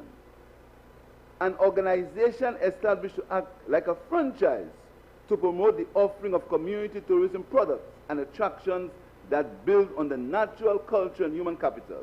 Moreover, it will provide support to strengthen the operations of small businesses. That's the same village tourism that he spoke about in 2007. Grant funding from the Caribbean Development Fund in the amount of $224,000 has been secured to finance technical assistance on the establishment of the institutional framework for the preparation of a roadmap and business plan for village tourism. That is the budget address of 2018 to 2019. Budget address 2019 to 2020. In addition, the preparatory legislation and regulatory framework for village tourism is well advanced, and Groceries and Answer and Soufre are to be the first beneficiaries of this exciting new tourism product. The global brand of this initiative will be Village Tourism. And at that point, we were told that the economic targets of the tourism sector strategy are to be increased GDP contribution to 1.9 billion by 2022 and attract investments of 3.5 billion by 2022. Now, COVID was in March 2021. So between that time, between that time and now, if we are supposed to attract $3.5 billion of tourism investment, we ought at least to have 1 billion of tourism, at least, of tourism investment by pre-COVID times. Mr. Speaker, I ask you to tell me, where are these investments apart from a horse racing track? In 2020 to 2021, in the budget address, here's what is said about village tourism. Therefore, going forward, the approach to tourism development will be one which will be aligned with our medium-term development strategy. Diversify our product offerings for development of ecotourism and implementation of the village tourism concept. In 2021, it's still a concept. Funding for the village tourism initiative has been secured under the OECS Tourism Competitiveness Project. So that's another funding source at that time. That is in the 2021 budget. Now it is the CDF. I don't know what happened, whether we had secured funding from the OECS Tourism Project. I do not know. I'm left to be guided. Government has decided to establish a state-owned company called Village Tourism Inc., which will oversee the implementation of the village tourism concept and improve tourism investment facilitation. So that is basically a little different to the Tourism Inc. that we spoke about earlier in the concept of village tourism. So, Mr. Speaker, village tourism continues. Travel Agent Magazine, February the 1st, 2018, the Minister of Tourism. We have a very exciting program that we are about to launch. That's February the 1st, 2018. We have a very exciting program that we are about to launch, called the Village Tourism. We came out and we signed an agreement with the donor agency for a grant loan. I don't know if it's a grant and a loan or grant loan. I don't know what the meaning of grant loan. But I'll be corrected and say probably he meant a grant and a loan. It says a grant loan of $3 million, and this program seeks to turn our fish villages, a lot of them, like you saw, so for example. Then, Mr. Speaker, on April the 7th, the Minister for Tourism, Village Tourism will give every St. Lucian who is interested the opportunity to establish businesses and participate in our tourism industry as a Minister for Tourism. May 20th, 2019, you would have heard both Prime Minister Alan Shastney and I announce the launching of a village tourism in Grosile, Antler, and Soufrière during this year's budget. And they go and speak about all what the village tourism would do. May 24th, 2019, Prime Minister and Minister of Tourism recently announced a village tourism project to be undertaken in the communities of Grosile, Antler, and Soufrière. Under the village tourism project, each village will have its own theme, such as wellness, art, craft, and local traditions. August 8, 2019, the government of St. Lucia has announced several planned tourism projects. These projects include nationwide rehabilitation project, new properties to be constructed, and a village tourism initiative. June 4th, 2019, when they came to the House with the bill to tax the small properties, etc., he spoke again about village tourism. But, Mr. Speaker, I want you to compare that with what happened under the Nature Heritage Tourism Program, which in effect was similar, or is a similar concept to village tourism, Mr. Speaker. And I want you to understand, while this government has wasted time and effort, instead of continuing a program that they found that was working, where the EU had given them a grant of $13 million grant to continue that project, they cast it aside, Mr. Speaker. But I want you to listen when I tell you what the St. Lucia Nature Heritage Tourism Program did under the government of the St. Lucia Labour Party. Between 1998 and 2005, numerous sites, attractions, and tour products were supported by concessional funding, technical assistance, and exposure to the market. And I'll list to you, Mr. Speaker, the sites and the attractions that were supported by the Nature Heritage Tourism Program.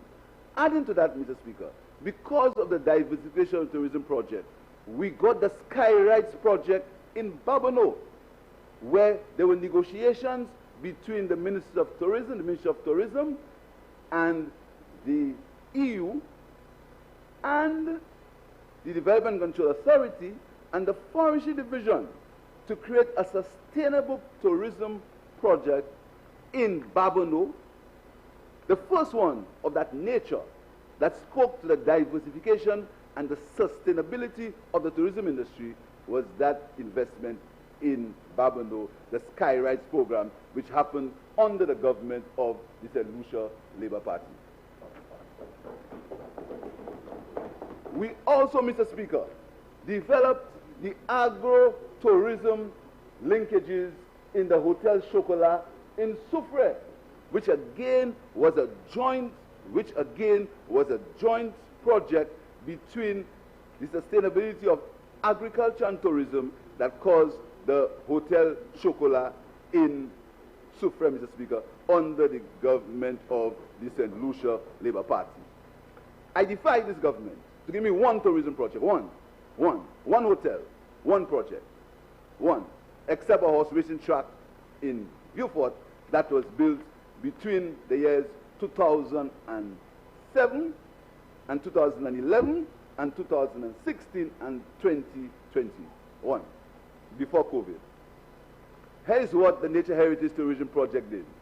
The Latil Falls in Miko, the Trial Waterfall in Soufrière, Manico Gardens in Prale, Fondou Plantation Resort in Soufrière, the Beacon Restaurant in Soufrière, Fond Latisab in Foasso, Babonneau, the Debarra Turtle Watch in Debarra, Babonneau, the Lucian Country Life in Barata, Upper Union, the Folk Research Center Cultural Heritage Experience, the Castries Heritage Walk, the Marjorie Beach Cafe, the Monsieur Sugar Mill restoration in Choiseul, the Library Tourism Development Plan, feasibility studies for 4 eco-lodges in Library, Soufriere, Canaries, and Edmond Estates, the Dennery Lookout Vending Facility, the Dennery Fish Fry, the Soyer in Vieux-Fort, the Ansere Fish Fry, the building of the Mon Lookout in opposite Government House, all under the government of the St. Lucia Labour Party, all of them.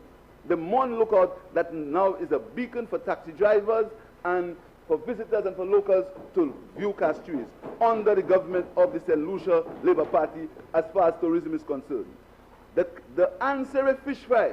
The Ansere Fish Fry was a project of the Nature Heritage Tourism Program under the government of the St. Lucia Labour Party, which is happening today, built by the St. Lucia Labour Party government, Mr. Speaker. We also created the, again, sustainability. We had a program called CAISO 25, celebrating the 5th anniversary of Carnival with the best 25 Calypsonians, a joint thing between the CDF and the Nature Heritage Tourism Program. The Urban Drift, a collection of St. Lucian folk songs with a modern twist by Ronald Bohingson. Again, sustainability of tourism under the St. Lucia Labour Party. We also set up the Heritage Stores as a marketing agency for all heritage tourism sites and attractions. We established Heritage, the Heritage Tourism Association of St. Lucia, an organization of owners and managers of all heritage tourism sites on the island. All of these were established by the St. Lucia Heritage Tourism Program that provided grants to community groups, soft loans to private enterprises, technical assistance, product development assistance, and marketing support through Heri Tours. That was the work of the St. Lucia Heritage Tourism Program with grant funding from the EU. That initiative translated into the creation of a whole new subsector in tourism, providing significant economic linkages and financial benefits, employment, and social environmental responsibility action. So instead of this government continuing on that program, where they got the funds from the EU, Mr. Speaker, and that is not all, Mr. Speaker, that is not all that the Heritage Tourism Project did. The Heritage Tourism Project, we created the tourism hostesses and tourism rangers. Many of the tourism rangers are now members of the police force, where the thinking was, Mr. Speaker, and at that time we got support from people in the tourism industry, people who know themselves. We got support from them, Mr. Speaker, for the creation of the tourism rangers, which was a kind of tourism police, which is similar to what happened in the Bahamas, where you have a set of men and women that you train in tourism from the community, so they can assist and they can help in the preservation of security for the tourists when they are on land. And we also created the tourism hostesses. That was a group of young women from the areas. They were in Soufriere, they were in Castries, that they gave the tourists a welcoming experience, where they met them on the ports and they brought them on guided tours through the city. That was the work of the St. Lucia Heritage Tourism Project, all with a view of bringing tourism to the people and creating the philosophical basis for the benefits of tourism to accrue to as many people as possible. Moving on, Mr. Speaker. It was this government, through the NCA, that created these programs, and which started the whole idea of the preservation of our beaches, which led to the development of the beach park at VG opposite the airport, Mr. Speaker. That is a project of the St. Lucia Labour Party government. The project, the building that you see next to the airport, Mr. Speaker, it was built, that was a project of this, and when they opened it, they did not even invite the former Minister of Sustainable Development, Mr. Speaker. Mr. Speaker, the Nature Heritage Tourism Project, Mr. Speaker, a soft loan to facilitate the development of eco-tourism roads, the Debara for Debarra for Turtle watching, Deville Delce to La Pointe in Soufrière for the Grosile, the Gopiton Trail, the Labrador Beach and the Windjammer Resort. These roads were built, Mr. Speaker, by funds from the St. Lucia Heritage Tourism Project, Mr. Speaker. Mr. Speaker, these created sustainable tourism linkages.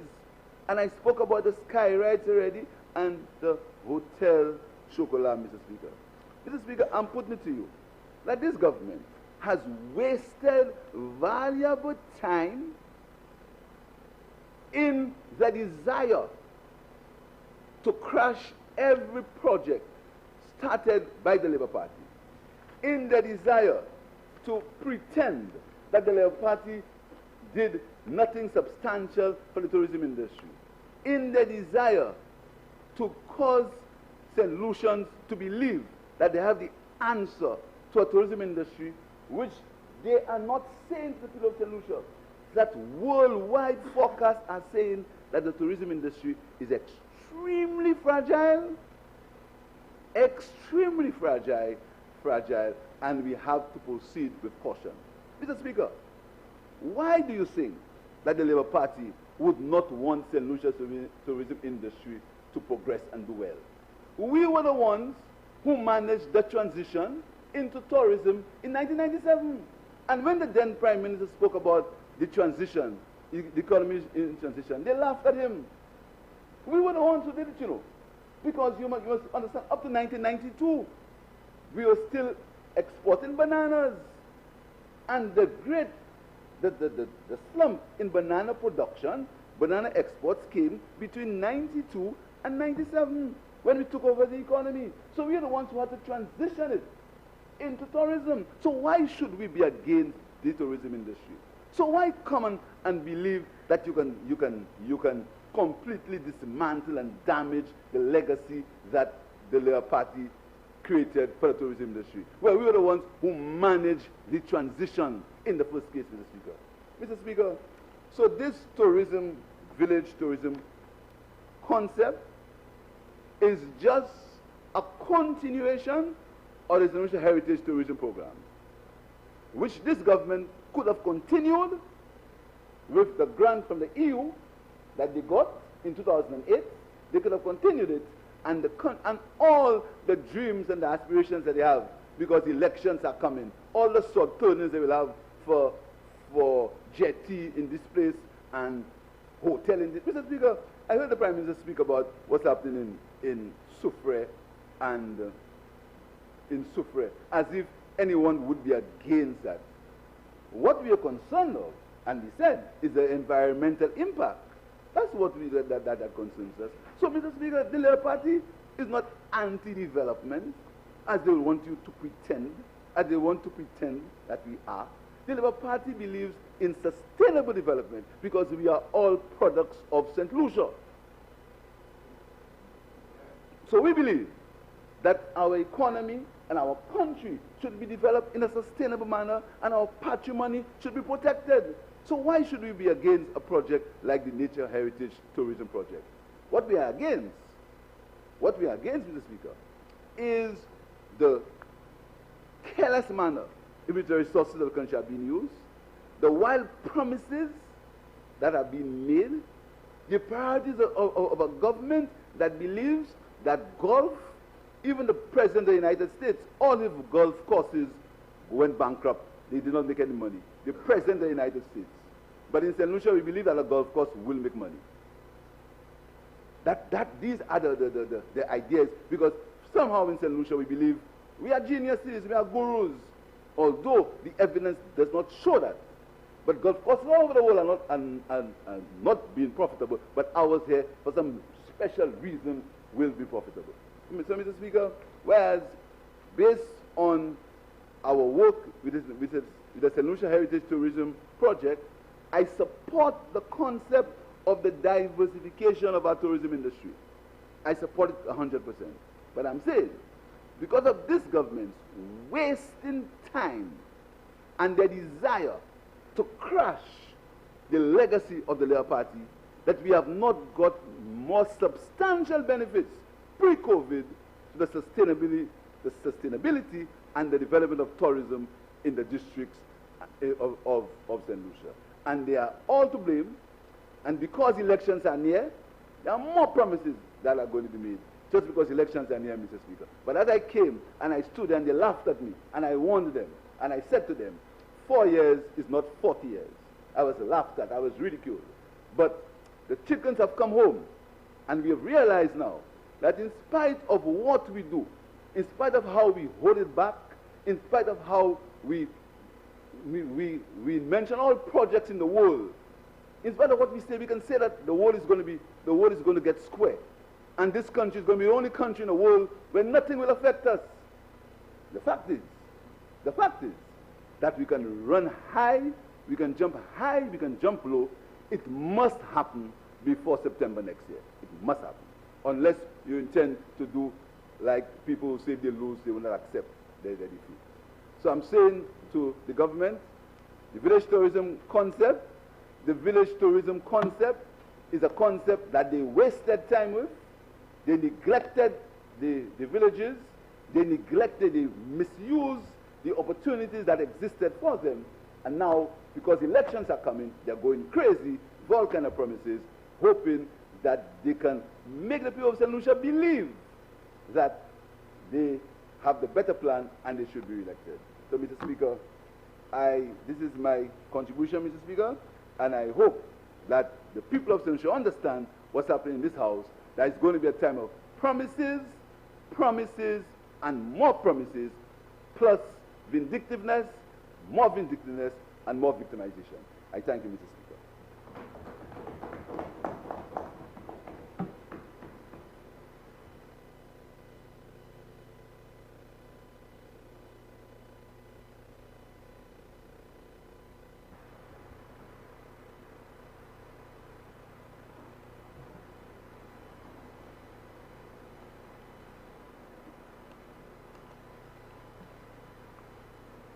Member for Ancillary Canneries and Minister of Tourism. Thank you very much, Mr. Speaker. Mr. Speaker, there is an old saying that says it is very difficult to play dominoes with someone who matches cards. So please forgive me, Mr. Speaker, if I find it very difficult to respond to the incoherent statements made by the leader of the opposition who spoke just before me. Mr. Speaker, I rise to give my fullest support to what I will describe as a watershed moment for tourism in this country. Mr. Speaker, the facts are, never before have we seen a government shown such commitment towards the advancement of small tourism businesses in this country. Mr. Speaker, while the people of St. Lucia have been crying out and have been expressing much interest in investing and becoming entrepreneurs in the vital tourism sector, they, Mr. Speaker, have found it difficult to be able to access funding to capitalize their dreams to become tourism champions in this country. And rather than standing up to say that finally, as a country, we have reached a stage where our government makes it appropriate to finance at least $10 million towards helping to facilitate loans on behalf of those small businesses, we see the same old politics of the opposition. And so, Mr. Speaker, I want to say today that the people of Groselet should celebrate. I want to say today, Mr. Speaker, that the people of Ancillary Cannery should celebrate. I want to say today, Mr. Speaker, that the people of Soufrière should celebrate even more. And the people of Micoud and the people of Dennery should celebrate, Mr. Speaker, because what we are doing is pumping $10 million into the credit market so that it becomes easier for them to be able to finance tourism projects. That is what we're doing, Mr. Speaker. And so while the leader of the opposition stands here and talks about the fickleness of tourism and fails to talk about the resilience of tourism. Mr. Speaker, we are betting on the St. Lucian people, and that's what this says today. Mr. Speaker, there's been a lot of talk about supporting small tourism businesses and who does what. But Mr. Speaker, you put the SLP administration in power, and what do? They create the most friendly environment for big corporations, while, Mr. Speaker, they do very little for small businesses. Let me show you some facts. Mr. Speaker, I've made it clear in this House before, and everything that the leader of the opposition has said, we can erase that from the record, because, Mr. Speaker, very little of it is factual. I want to ask the leader of the opposition a very simple question, and this includes the entire administration. Mr. Speaker, the Tourism Incentive Act was established in 1998, 1 year after the previous administration came into power. Mr. Speaker, they spent 15 years of the last 20-odd years of our political history at the helm of this country's affairs. They never saw it discriminatory to remove the 6-room requirement, which, Mr. Speaker, made it very difficult for small tourism businesses to thrive. And so, Mr. Speaker, only investors that can afford 6 rooms in this country or more, Mr. Speaker. So it means that you must have $1 million and up to be able to participate in the sector.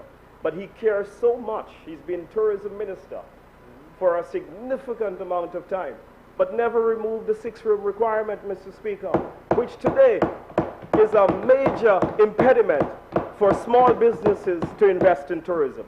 Mr. Speaker, I go further. Under their administration, a big hotel... On the point of order, Mr. Lee, he's misleading the House. I mean, this is great. He's been saying so. That's not true, Mr. Speaker. You could have applied for incentives under the Customs Act. So you could not apply on the Tourism Incentives Act, but you can apply under the Customs Act, and that happened. So this is just the normal thing, Mr. Speaker. Mr. Speaker, his answer is the greatest cop-out in history. Because, Mr. Speaker, if you are a serious tourism minister, then you, like the Minister for Commerce did quite recently, extended his fiscal incentives. Right. He saw that entertainers, he saw that the spa sector wasn't covered in the Fiscal Incentive Act. And he didn't leave it to the Customs Act. He went, Mr. Speaker, he led by example, and he changed the law. That's what we're going to do. That's right. So, Mr. Speaker, that's right. The old politics of saying one thing and doing another, Mr. Speaker, is what they're up to. And so, Mr. Speaker, when you are going to say that you care about small businesses, Another point of order. and then, Mr. Speaker, you deliver an incentive package to a major hotel in this country, and I will say, Mr. Speaker, that hotel is over 400 rooms, that you're going to give them incentives on diesel, but you don't see it fit to give the fishermen of Ancillary, the bus drivers in this country, the fishermen of Choiseul, the fishermen of Soufrière, the same incentives on diesel, then, Mr. Speaker, this is a great injustice to small businesses in this country. That's right, that's right, that's right. Mr. Speaker, I go even further. I have made it a document of the House. The Labour Party administration, Mr. Speaker, gave incentives to a major hotel so that they can buy. I am not in the business of harming. This is not for debate. I have made it a document of the House. I have made it a document of the House. Honorable I have made it a document Honorable of the House. member. Of course I can say the name. But I am not here to say the name. I'm not like you. Honorable members. Honorable members. And so, Mr. Speaker, Sit. and so, Mr. Speaker, the truth hurts. Honorable And so, member. Mr. Speaker, Sit. Honorable members, let's not go down that road this so early. Yes. All right. Continuable member answer. And so, Mr. Speaker, the point is this. While we are here to facilitate investments, all we are saying on this side is that there's nothing wrong with facilitating investments for big corporations to flourish. But what we're saying, Mr. Speaker, is that you must also consider small investors as well. And that's the point. We're not here to make big investors look bad. That's not what we're doing. We're basically saying that the incentive regime should not disqualify anyone. You should not have, Mr. Speaker, an incentive regime that prejudice against small businesses. And so, Mr. Speaker, we go further. Concessions for a boat to a major hotel, so that that hotel, Mr. Speaker, can compete against many local businesses. I know many of them that have lost their contracts to that hotel because, Mr. Speaker, of the prejudice policies of the former administration to small businesses. Mr. Speaker, it was only in the previous sitting of the House that the member for Castries Southeast made it a document of the House that even PAYE, that the previous administration, Mr. Speaker, PAYE, hard-on earned employees' monies, Mr. Speaker, that they give and incentivize companies, Mr. Speaker, as part of their incentive regime. Mr. Speaker, what I'm saying here today is this. Not only are we making monies available for small businesses to compete, but what we're doing as well is that we're creating an enabling framework. Mr. Speaker, we were criticized today for the time in which it took.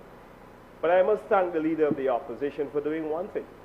And what he did today, Mr. Speaker, he proved how committed we are to this process. Because he referenced that this was a dream of this administration since the now Prime Minister was the Minister of Tourism in 2007. And Mr. Speaker, it's a dream that he continues to lead with me. And it is one that I share. And it is one, Mr. Speaker, the people of St. Lucia share. Because, Mr. Speaker, unless we empower them, unless we give them opportunity, Mr. Speaker, to be able to compete, to be able to level the playing field. Mr. Speaker, at present, you find that a small hotelier would have to be the HR manager, would have to be their own marketing manager, would have to be their own interior designer, their own maintenance person. And so with Village Tourism Incorporated, Mr. Speaker, what it does is that it is creating a management organization to give the support to all of the individuals, regardless of how many rooms you've got, from 1 bedroom or more, Mr. Speaker. Once you are willing to get involved in the tourism business, what we want to do, Mr. Speaker, is to assist you and aid your development, Mr. Speaker, so that you, Mr. Speaker, can participate meaningfully in the advancement of this country. And so, Mr. Speaker, we will be bringing very soon the Village Tourism Bill.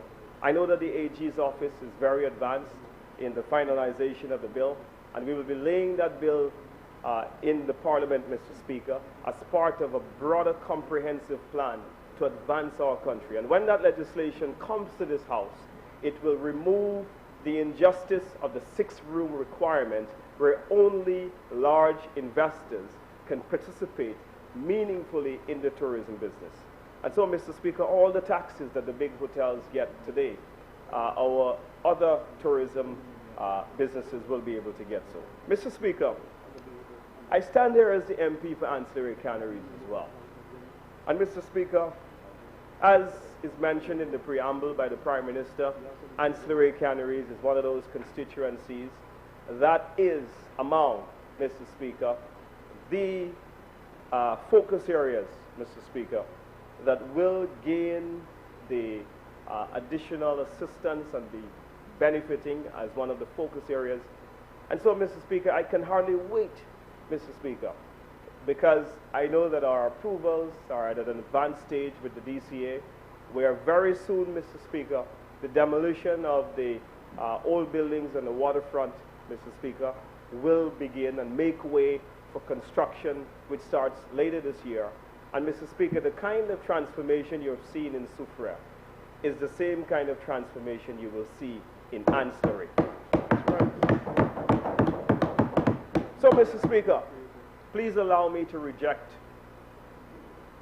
assertions by the leader of the opposition, Mr. Speaker, that this is an election bluff. Mr. Speaker, I find that statement to be extremely offensive to this process, and that statement, Mr. Speaker, to be very low. And Mr. Speaker, I urge the Leader of the Opposition to take it back. A man whose economic plan, the sum total of his economic plan, is $5 will block a hole, will come into this house and then want to compare the heritage tourism program to what we're doing now, Mr. Speaker, lacks the understanding of what this is all about. Mr. Speaker, this is about making sure that people participate in the accommodation sector.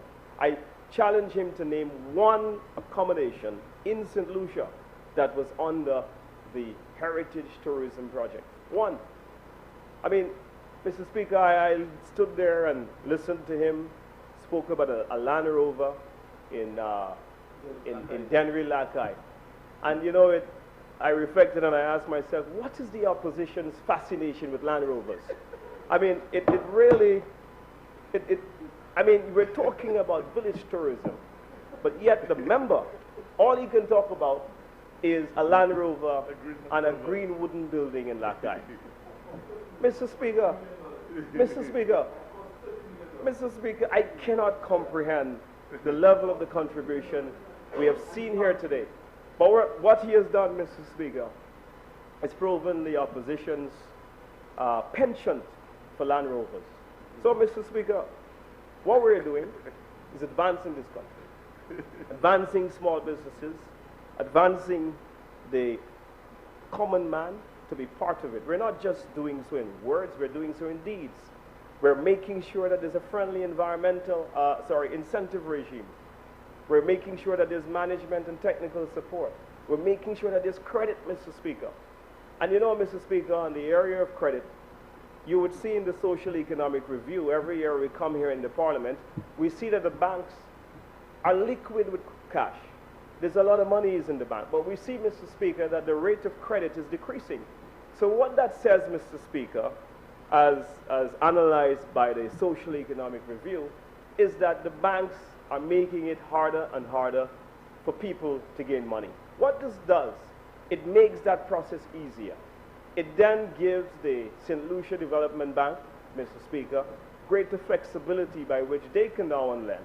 So rather than being confined to their donors such as the Caribbean Development Bank or the European Union funding, which come, Mr. Speaker, with very onerous conditions by which very small businesses are unable to make, Mr. Speaker.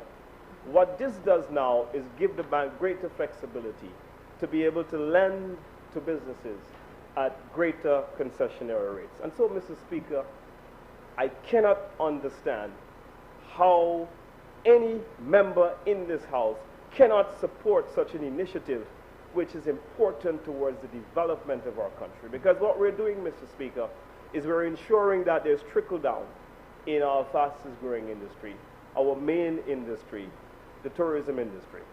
Mr. Speaker, we got a history lesson here today from the Leader of the Opposition, who said his mantra was always to bring tourism to the people.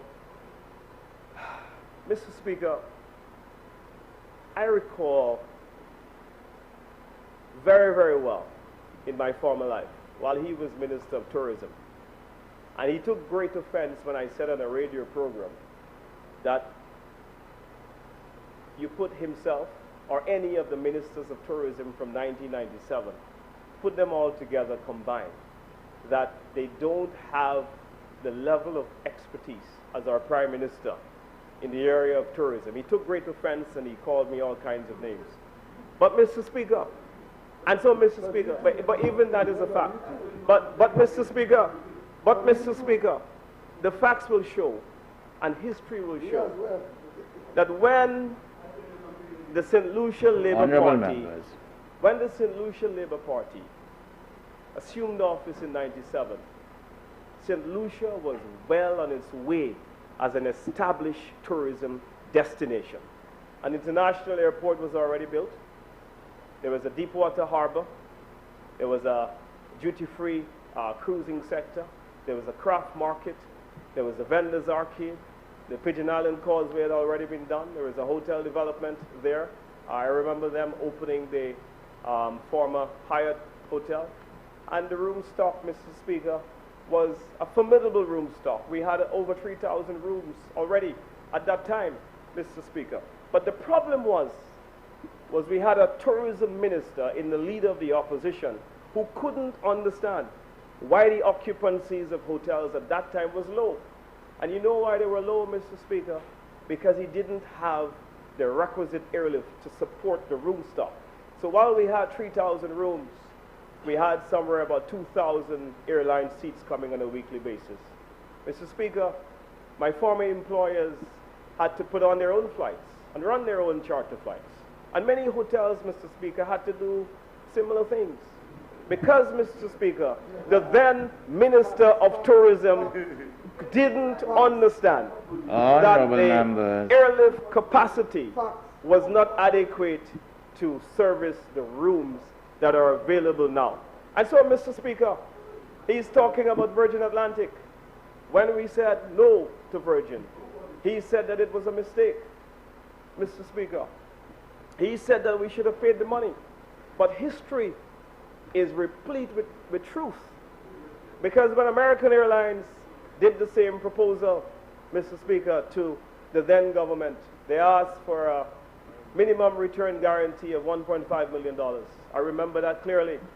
And the then St. Lucia Labour Party administration said, no, we're not going to do that. It's on us. We can't do it.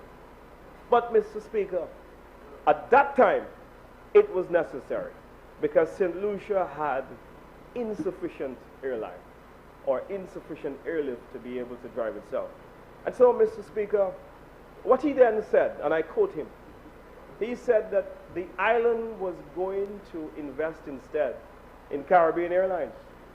Now, Mr. Speaker, what brand does Caribbean Airlines have in the United States market to compensate for the fallout of air seats from American Airlines? And so what that tells you is that when a tourism minister can make a public statement to say that Caribbean Airlines will pick up the slack from American Airlines, it tells you that that tourism minister is clueless. And so, Mr. Speaker, it is the same kind of clueless. Honorable members. It is the same kind of clueless declarations we're seeing here today. No wonder, Mr. Speaker, after 25 years of service, Castries East has not changed. And so, Mr. Speaker, this thing about $5 can dock a hole. Honorable member. Yes, sir. Don't go too far from village tourism. We're talking about the management of tourism and the wider economy. And so, this thing, Mr. Speaker, these declarations here have been clueless. Now, Mr. Speaker, I want to address a matter of truth. A matter of truth. And I go back, Mr. Speaker, to the previous sitting, or previous few sittings, while we were here. Because I want the member for Castries South to respond to this. And so, Mr. Speaker, the member for Castries East stood up and said that they were responsible for the VG beach facility. We all know that that's a big fabrication of the truth. But it is within the genealogy of the opposition to mislead the public every time they have a chance. I give you an example. Mr. Speaker, we came here and we presented the tourism levy bill. And we said then what we wanted to do was to provide a more regulated framework so that Airbnbs, villas, everyone can have an opportunity to be able to be better managed, receive the support, receive the incentives. As part of what we're doing here. The loan agreement that we're here today is all part of a comprehensive plan to empower small solution businesses to be part of it. My dear friend from Castries South ignores about 10 pages of literature, then goes and screenshot with his phone one verse, one line, we're discussing the tourism levy bill, but then suggests to the public that we are about to throw them in jail if they have a rental accommodation property to residential services. This is an example, and we see it here today from the member for Castries East, of the duplicity of, Mr. Speaker, the level of untruth that we continue to see in this parliament. How could it be suggested that we are talking about... Honorable, you're crossing the line now. You're crossing the line now. I suggest that you come back to what is before this. We're discussing the... Yes, but you see, we're not discussing a wide spectrum of tourism. Mr. Speaker, I am responding to a range of issues that the leader of the opposition raised. Neither will I allow you to reopen debate on what you're trying to open. So I'm suggesting to you that you need to come back to the village. Thank you, Mr. Speaker. And so, Mr. Speaker, when we're talking about tourism, we have to speak the truth. We can't abuse our position in this house and mislead the public when we have greater access to information. And as the leader of the opposition did here today, and I thank him very much for outlining to the public how committed we have been to this whole exercise of village tourism and how committed we have been to the process of empowering St. Lucians to be part of this whole initiative of being empowered. And of course he mentioned a whole wide range of the magazines and so on that we were part of. But Mr. Speaker, he fabricated the truth on several occasions and misled the House. And I didn't stand and interrupt him because I know he spoke without conviction. And when you speak without conviction, people see right through what you say. And it is like the great deceiver on the opposite side. You know, Mr. Speaker, to suggest that we are going to charge residential property is not what this whole exercise is about. It has nothing to do with residential properties. We don't intend to throw anyone in jail because of any of the pieces of legislation or the resolutions that we bring.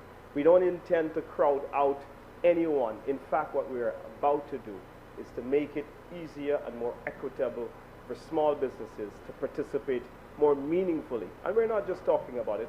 This is a clear step. You can't get money from the CARICOM Development Fund if you are here to bluff because of an election. That charge is unfortunate. That charge is inconsequential and really has no place in what we are doing here today. And so, Mr. Speaker, I tell you that this is going to totally transform tourism. This is totally going to be a revolutionary moment within the industry. And I look forward, Mr. Speaker, to my constituency. There are 2 villages there which are going to be poised to benefit significantly from the whole exercise that we're doing. And so, Mr. Speaker, with this contribution, I thank you very kindly for your indulgence, and I give this project my fullest support.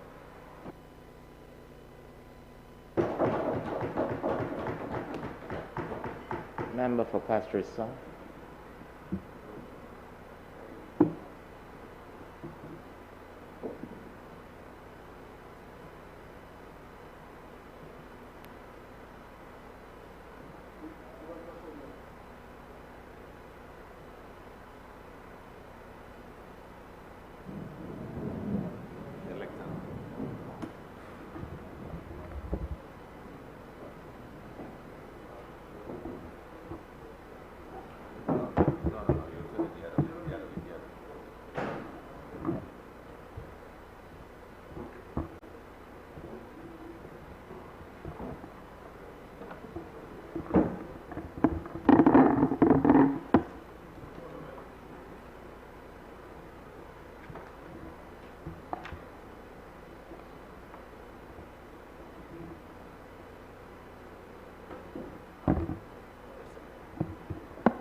Thank you very much, Mr. Speaker. Mr. Speaker. Honorable member, before you start, I do not want you to complain or lodge a complaint against the Parliament of St. Lucia if tomorrow you feel sick. Can you get the wipes and wipe down?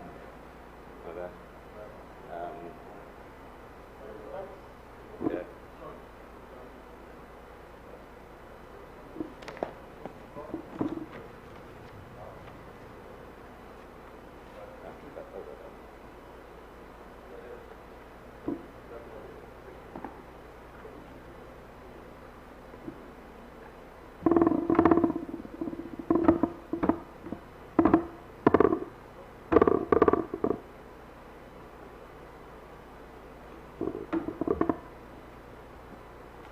Speaker, thank you very much for caring for my safety.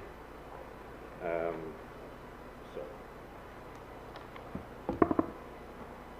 Speaker, I rise to contribute on the resolution before us. And to say to you, Mr. Speaker, that I think the member for Castries East introduced a very interesting perspective on the request for borrowing. You would have heard, Mr. Speaker, the comments from the member from Ancillary Canneries.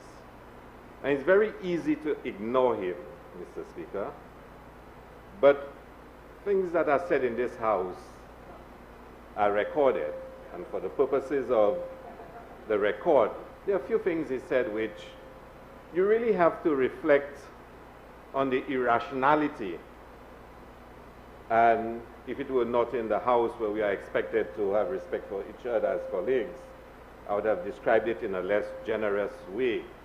Because the member from Ancillary Canneries is chastising the member from Castries East for legislation that was enacted when he was Minister of Tourism over 18 years ago, and says that it is problematic for ordinary people in St. Lucia. But he has been the Minister of Tourism for over 4 years and has done nothing about it. So there you are, chastising someone who was Minister of Tourism between 1997 and 2001, if I'm correct, Honorable Member.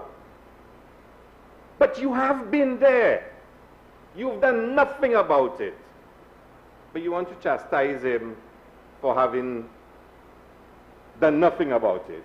And I heard the members speak about not assisting fishers and diesel and tax.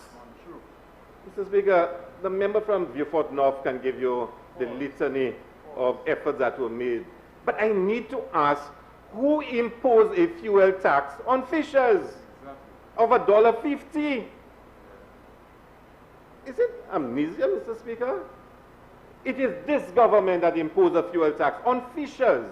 Yes. There are no, listen to this. This is a road tax to repair roads. And I dare the member from Ancillary Canneries to show me one road out in the wide ocean. Fishers are paying tax on fuel to fix roads out at sea. That's how irrational it is. That's how irrational it is. It is not, they are, the fishers, of course they are using roads, but let them pay the tax on fuel they buy for the vehicles that traverse the roads, not for going out to sea. I mean, if you cannot even see the simple sense in that, it tells you something, Mr. Speaker. Yeah. And the accusation that the Labour Party was giving preference to big corporations. Are we serious in this House? I mean, this is bold-faced misinformation and spinning. There is no government that has acted more against the interests of the people of St. Lucia in favor of foreigners and friends than this present government. No other government. And let me tell you, we've been critical of Sir John Compton. Substantiated, Cabot, DSH, Ojo Labs, Galaxy, Range. I can give you example after example of actions taken by this government. You want me to substantiate it? Okay, Mr. Speaker. Mr. Speaker. You don't want me to? You're not responding to the honorable member. No, that's Mr. Speaker. Late? But if you want me to late, Mr. Speaker, I can tell this honorable house about DSH. I can tell this honorable house about Range and Cabot. I can, and sandals and the $24 million. Mr. Speaker, yes, a Range Rover. And it will burn your eyes.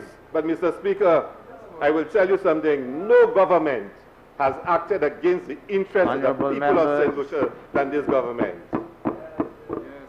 Yes. Mr. Speaker, don't worry about that. Don't worry about that, my brother. Mr. Speaker, proceed. The honorable member from Castries East presented in a very stark, contrasting way. Under the Labour Party, there was the Heritage Program. He showed and he outlined all the successes of that program. All the successes. All the successes. In 2006, policy was reversed. And he quoted from statements made by the present member for Mico South, who was then Minister of Tourism, where government decided they would not follow in nature the Heritage Tourism Project. Instead, they announced a village tourism. Now, Mr. Speaker, I do not necessarily have a problem with a change in policy and concept. I don't. But throughout that government period of 2006-2011, they cannot name one achievement of village tourism. Not one. When the present Prime Minister was Minister. But remember, the member from Castries East gave you the list of achievements under the Heritage Project. Again, Mr. Speaker, we come back to 2016, and the government changes course again, going back to village tourism. And I asked the member from Ancillary Canaries, who is the Minister of Tourism, to give one example of a success story of village tourism. So we've had 5 years, 2006 to 2011, not one success. And we now have 4 years counting, not one success, except consultancies. Except consultancies. And I heard comments made by the member from Mico South, and I've listened to his budget statements on village tourism. I recall during Cricket World Cup, we had a community branding exercise to brand all the communities in St. Lucia. It was done by a particular individual, and I'm hearing stuff that I'm saying, but this came straight from this document. Straight from this document, the branding of communities in St. Lucia. So there you've had two examples. You've had, it was World Cup legacy. It was World Cup legacy. But that's another story for another day, Mr. Speaker. Mr. Speaker, he's a real comedian, you know. Mr. Speaker, so we've had two examples. We've had two examples. Two examples. Well, I'll tell you something, Mr. Speaker. Recently, people are trying to understand how it is there are so many apartments in St. Lucia being used as Airbnb. And persons will ask you, where did all those apartments came from? And do you know where they really came from? Cricket World Cup legacy. Cricket World Cup legacy. We had, in fact, encouraged St. Lucians to add rooms to their homes, and we gave them incentives to do so. And we told them, do not do it just for the sake of Cricket World Cup. But we were dreaming and visioning of a tourism where St. Lucians would be welcoming guests to live in their homes and do it if you were thinking of long-term investment, Mr. Speaker. And now many St. Lucians have rooms that they're offering as part of the Airbnb product, Mr. Speaker. So the member from Ancillary Canaries cannot point to one success story of village tourism, not one. After 2 terms of this government experimenting with the concept. Now, I'm not saying it's necessarily a bad concept. I'm not saying that. But there's a lot more talk than action. A lot more bluff and spin than genuine expression of intent, Mr. Speaker. And this is the problem that this government faces, Mr. Speaker. Because pre-COVID, Mr. Speaker, when you really reflect on it, there's not much that has been achieved in the tourism sector. Not much. I will say, Mr. Speaker, that we've had continuous increases in tourism arrivals. That's a fact. No one who is sincere can stand and say we did not have increases in tourism arrival. But I'll tell you something. If you go back and look at the socio-economic review, those increases started as far back as 2011. As far back under the previous Minister of Tourism, Lon Theophilus, we had increases in tourism arrival year on year on year. This government came in, I think there was only 1 year, Mr. Speaker, there was a decline. And if truth be told, and maybe I'll give a little concession to the Prime Minister, maybe I'll give a little concession to him. It probably started increasing in the latter months, Mr. Speaker, of the ending of the UWP term, because the whole world was experiencing a boom in tourism, Mr. Speaker. A lot of the increases we have in tourism in St. Lucia is not through our own organic efforts, Mr. Speaker. They are the results of global trends. Look at, Mr. Speaker, tourism throughout the world. It was increasing. St. Lucia, comparatively, was underperforming compared to other Caribbean islands. In my first budget debate, I presented the figures. Yes, St. Lucia had a constant increase, but almost every Caribbean island had it, and others had larger increases than us. So don't come and beat your chest and say I'm such a spectacular person and this government is doing so well, tourism is expanding. Mr. Speaker, in a previous life of this government, 2006-2011, millions of dollars were being paid to airlines to come to St. Lucia. And you heard a minister today, the member from Ansari Canary, stand and talk about there were no airlines coming in. Millions were paid. When the Labour Party came in power in 2011, they stopped the payment to the airlines. And these are facts, Mr. Speaker. But if the tourism industry is doing so well, how many new hotels have been built since 2016? Tell me. The first budget address in this House, the Minister of Finance, the member for Miku South, announced that 6 hotels would start. 7? 7. Ridgeway would have 3 hotels. Miku would have 2. About 6 hotels would be built, Mr. Speaker. The first budget address in this House, not one has started. There was something in for Galaxy last year, Mr. Speaker, as a hotel started in down in Canals. It's been built now? Well, I haven't been to Canals for a long while, but I didn't know a hotel is in fact being built in Canals right now. I'll go and visit there tomorrow. But I'm not sure any St. Lucia know that.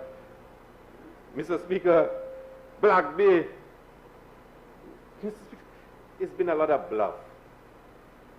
And I can never forget the by-election, was it the by-election for Janine Compton, when the present Prime Minister, member of Miku South, announced that about 6 hotels would start in Miku. You remember that member from Castries? You were there? Okay. Mr. Speaker, there is no success that the member from Answer Canaries can point to. None. In the last 4 years, Mr. Speaker, the last 4 years for tourism, Mr. Speaker. The only success, the only thing that he can boast of, tourist arrivals, Mr. Speaker. And it's a fact. We've had tourist arrivals in St. Lucia. But it started long before he came, Mr. Speaker. Long before he came, Mr. Speaker. Mr. Speaker, I heard the member from Soufrière, Jacques, and he made a statement to the House. Mr. Speaker, with your kind permission, I stand on the point of order.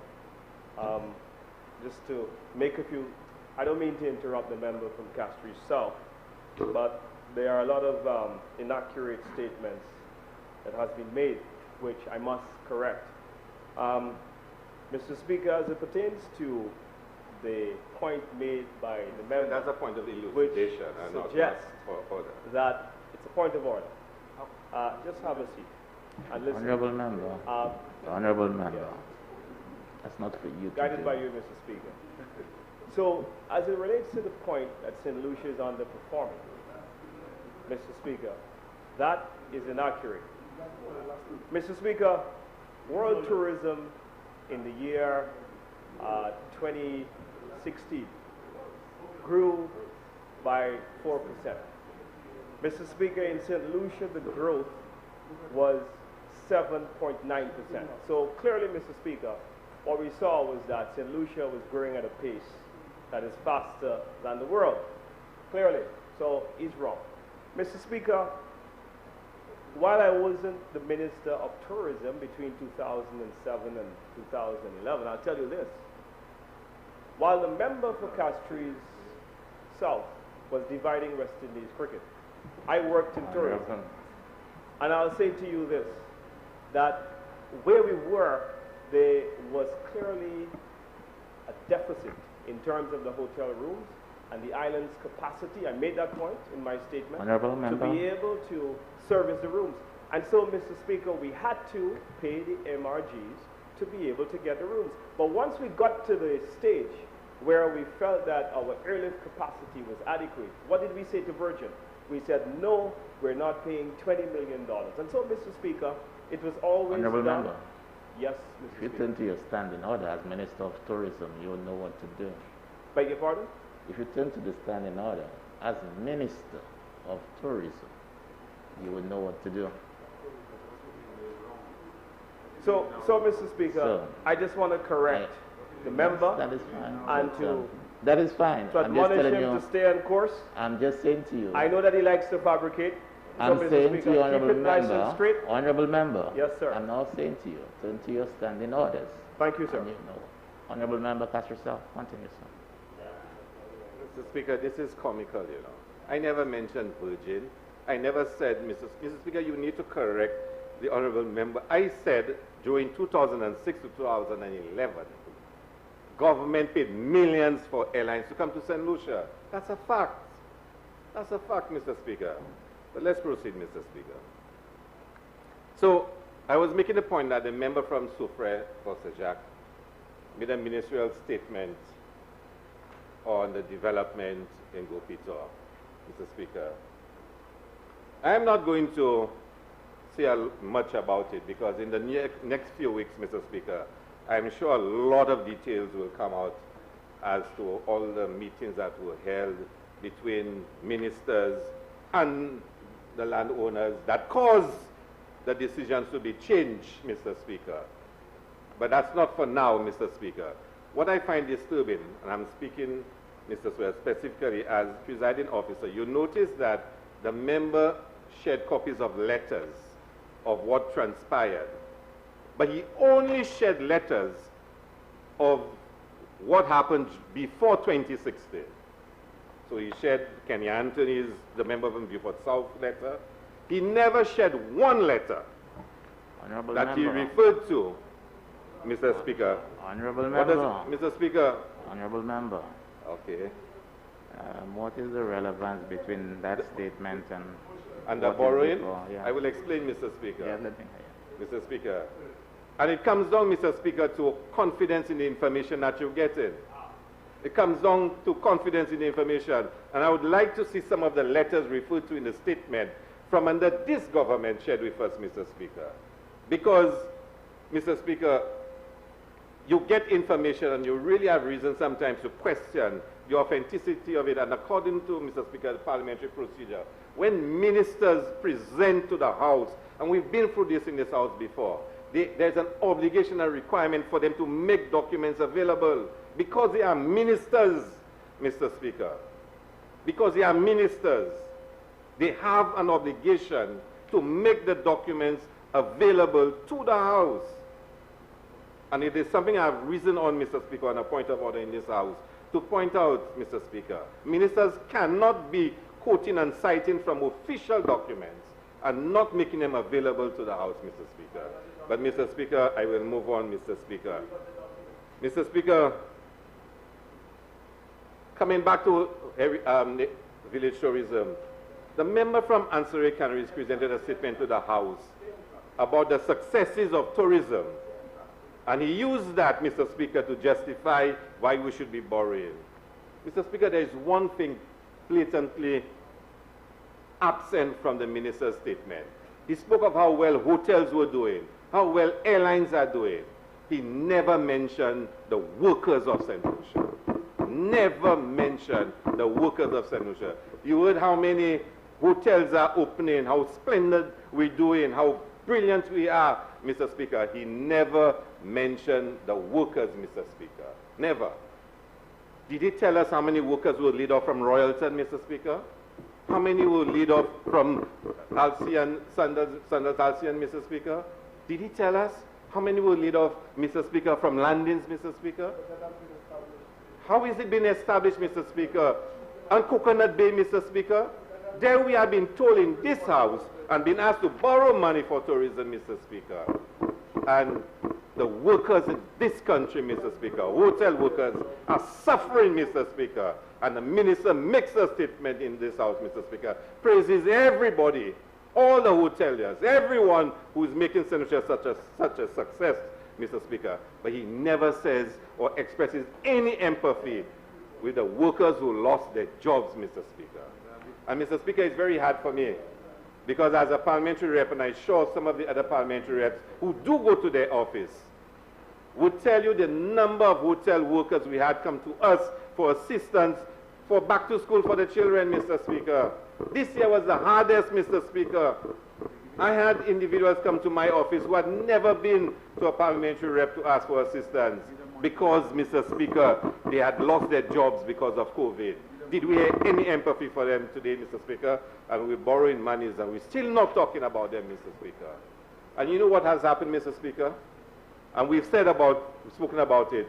The SSDF, Mr. Speaker, monies were approved by this government for parliamentary representatives. I can tell you as a parliamentary representative, $10,000 was allocated through me for Castries South. 10,000. Yesterday I got a letter for an additional 10,000. Yesterday, Mr. Speaker.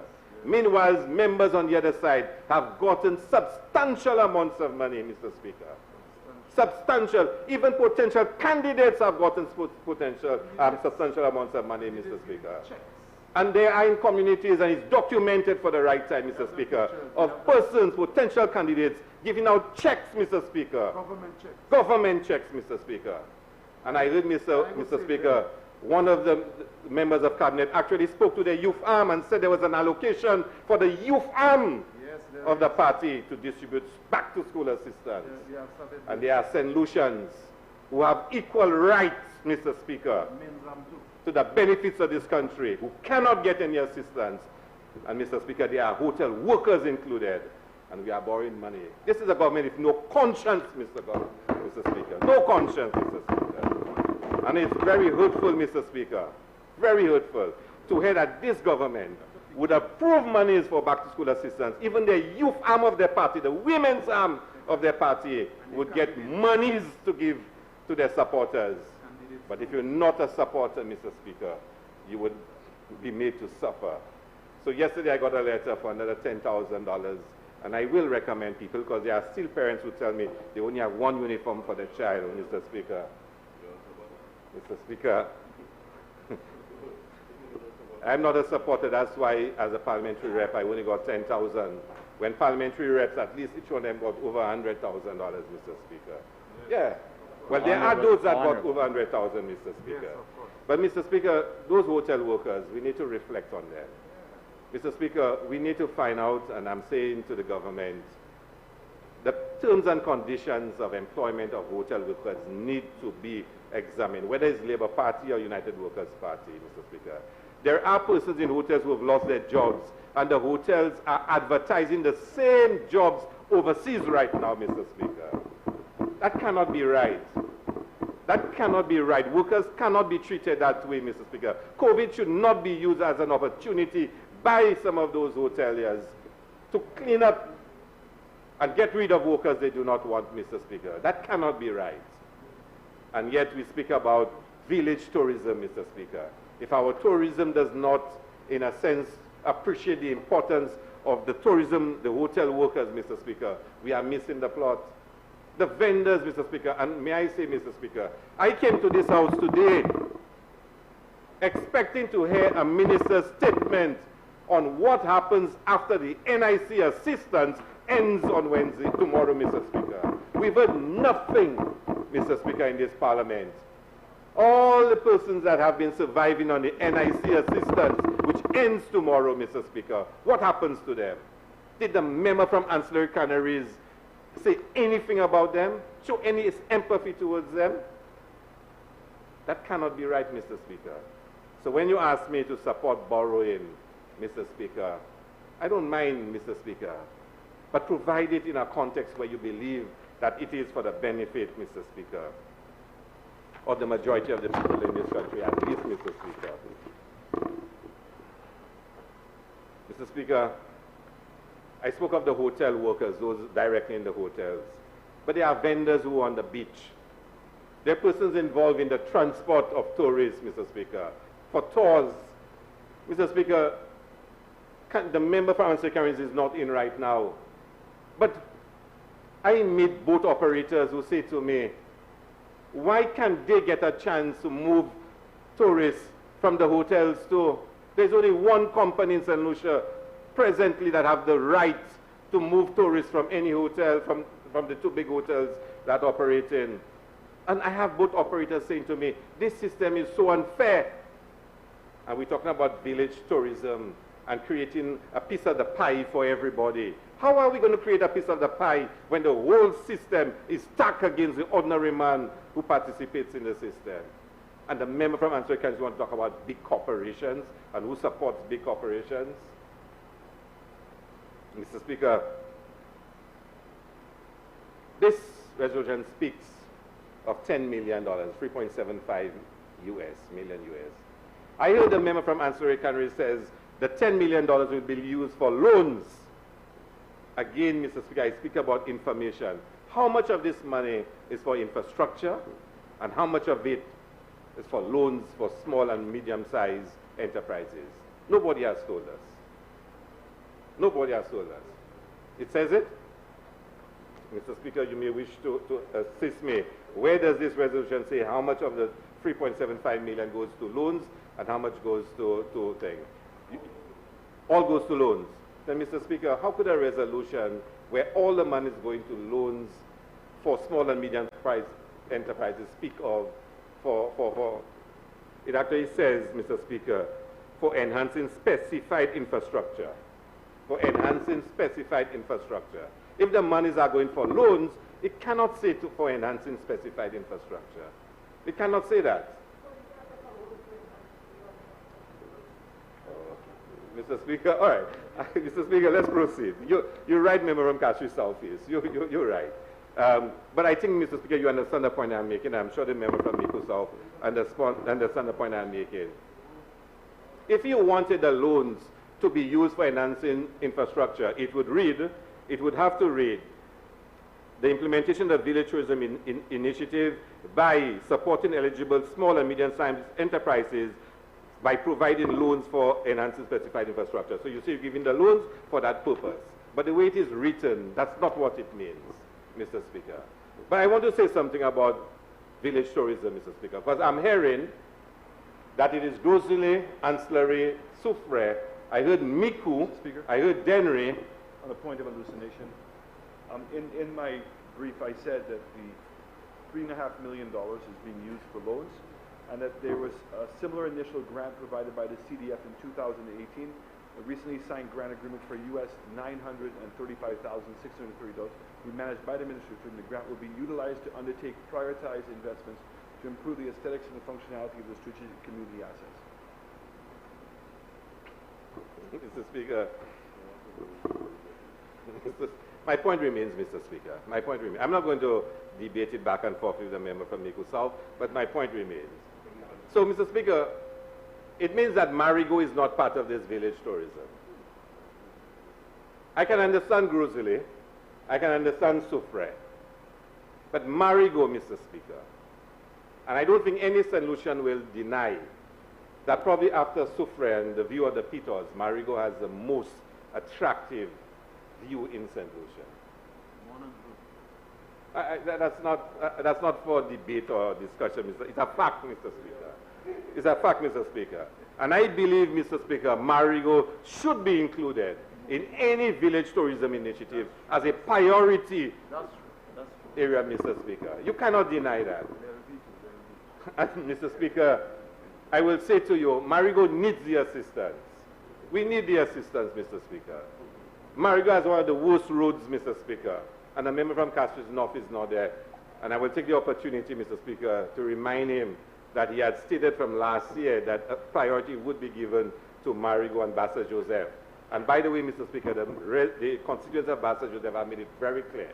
If the road is not going to be fixed, because they've seen roads being fixed all over, including Grosley, Mr. Speaker, that sooner or later they will have to take action to cause attention to be given to their road.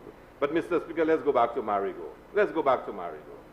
Marigot has a beach, Mr. Speaker, the sun spit, Mr. Speaker, that needs upgrading. Slowly and slowly the sun has been washed away. Something has to be done about it. The community of Marigot is largely dependent on Marigot Bay, which is a tourism offering in this country. There are no toilets on Marigot Bay, Mr. Speaker. No toilets. This has to be dealt with, Mr. Speaker. Mr. Speaker, this is a very serious issue, Mr. Speaker. And I believe, Mr. Speaker, any project that involves village tourism, Marigot has to be a priority and has to be included, Mr. Speaker. I mean, the view of Marigot Bay, we need a proper lay-by, Mr. Speaker.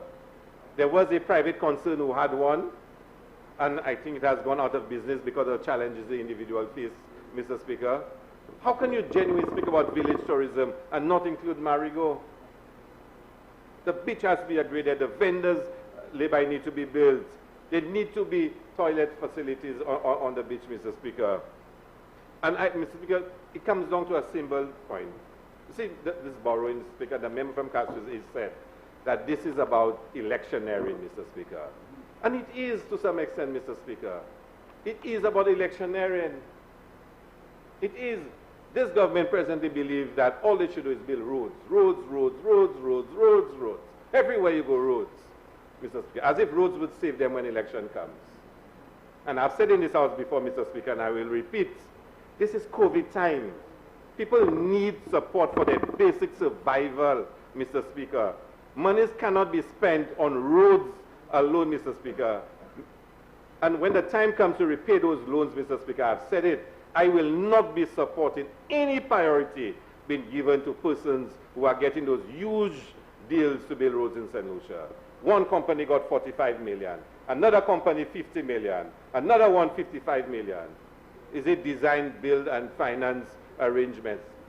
3 companies, almost $150 million in roads to be being built in St. Lucia right now. And you're going to tell me, Mr. Speaker, that they must get priority, Mr. Speaker, to pay them back those monies when the time comes, Mr. Speaker. I can tell you, I will be one voice in a Labour Party government that would be opposed to it, Mr. Speaker. I'm very clear on that in my mind, Mr. Speaker. Mr. Speaker, I am not against village tourism. I'm not against it.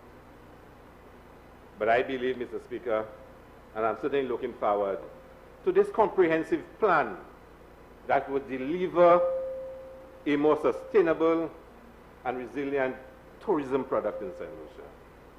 And the member from Castries spoke about it. We need a people's tourism. It was that thinking that inspired the Heritage Tourism Project. A people's tourism. It was that thinking that brought the opening of jazz to Masha, that brought jazz in every single community around this country, Mr. Speaker. It is that thinking, Mr. Speaker, that we have, that all St. Lucians must share from the tourism pie, Mr. Speaker. And I believe, and I'm looking forward to this master plan and the legislation that will come forth, Mr. Speaker. Because this is what we need. This is not what we need at this stage, Mr. Speaker. This borrowing, Mr. Speaker, in the context of what? Why are we borrowing this to spend on what? What's the broader context? What's the broader vision, Mr. Speaker? Why is this the priority at this point? I have a little difficulty, Mr. Speaker, like the member from Castries is, with this at this time. Again, I want to make it clear for the record, I'm not against village tourism. I was a strong supporter of the heritage tourism, and the concepts are similar, Mr. Speaker. The member from Mako South spoke about the loans, and he quoted a figure. But did anybody tell us who qualify for those loans? Who qualify for those loans? Under what terms and conditions would they get the loans? What would be the interest rates? What is the maximum amount that can be borrowed, Mr. Speaker? This government is borrowing $10 million and it's saying to us is to give loans to persons for village tourism. There is no concept yet. There is no legislation yet. There's no concept that has been presented. There's no plan that has been presented. There's no legislation that has been presented. But you're making $10 million available in loans. You cannot tell us, Mr. Speaker, what's the maximum loan that anyone can take? Under what rates of interest? Who qualifies? Is it only for first-time entrance into the tourism sector? Or is it for persons who already have guest houses? Is it for refurbishment of existing properties? What is it all about, Mr. Speaker? If you're going to tell us that $10 million will be used for loans for village tourism, you don't give me a concept, you don't give me a plan, you don't give me legislation. At least tell me who qualifies for the loans. And therefore, when I speak and I say that it's for electioneering purposes, then you can point out to me that this is not in fact the case. Mr. Speaker, whilst I support the concept, Mr. Speaker, I have a difficulty in supporting this borrowing at this time. Thank you very much.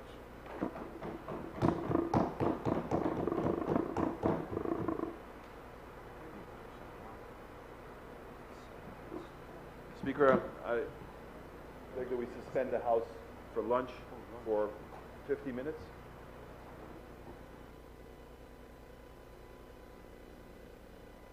Honorable members, the question is that the House does stand suspended for the next 50 minutes. I now put the question. As many as are of that opinion say aye. As many as of a contrary opinion say no. I think the ayes have it. The ayes have it. House is suspended.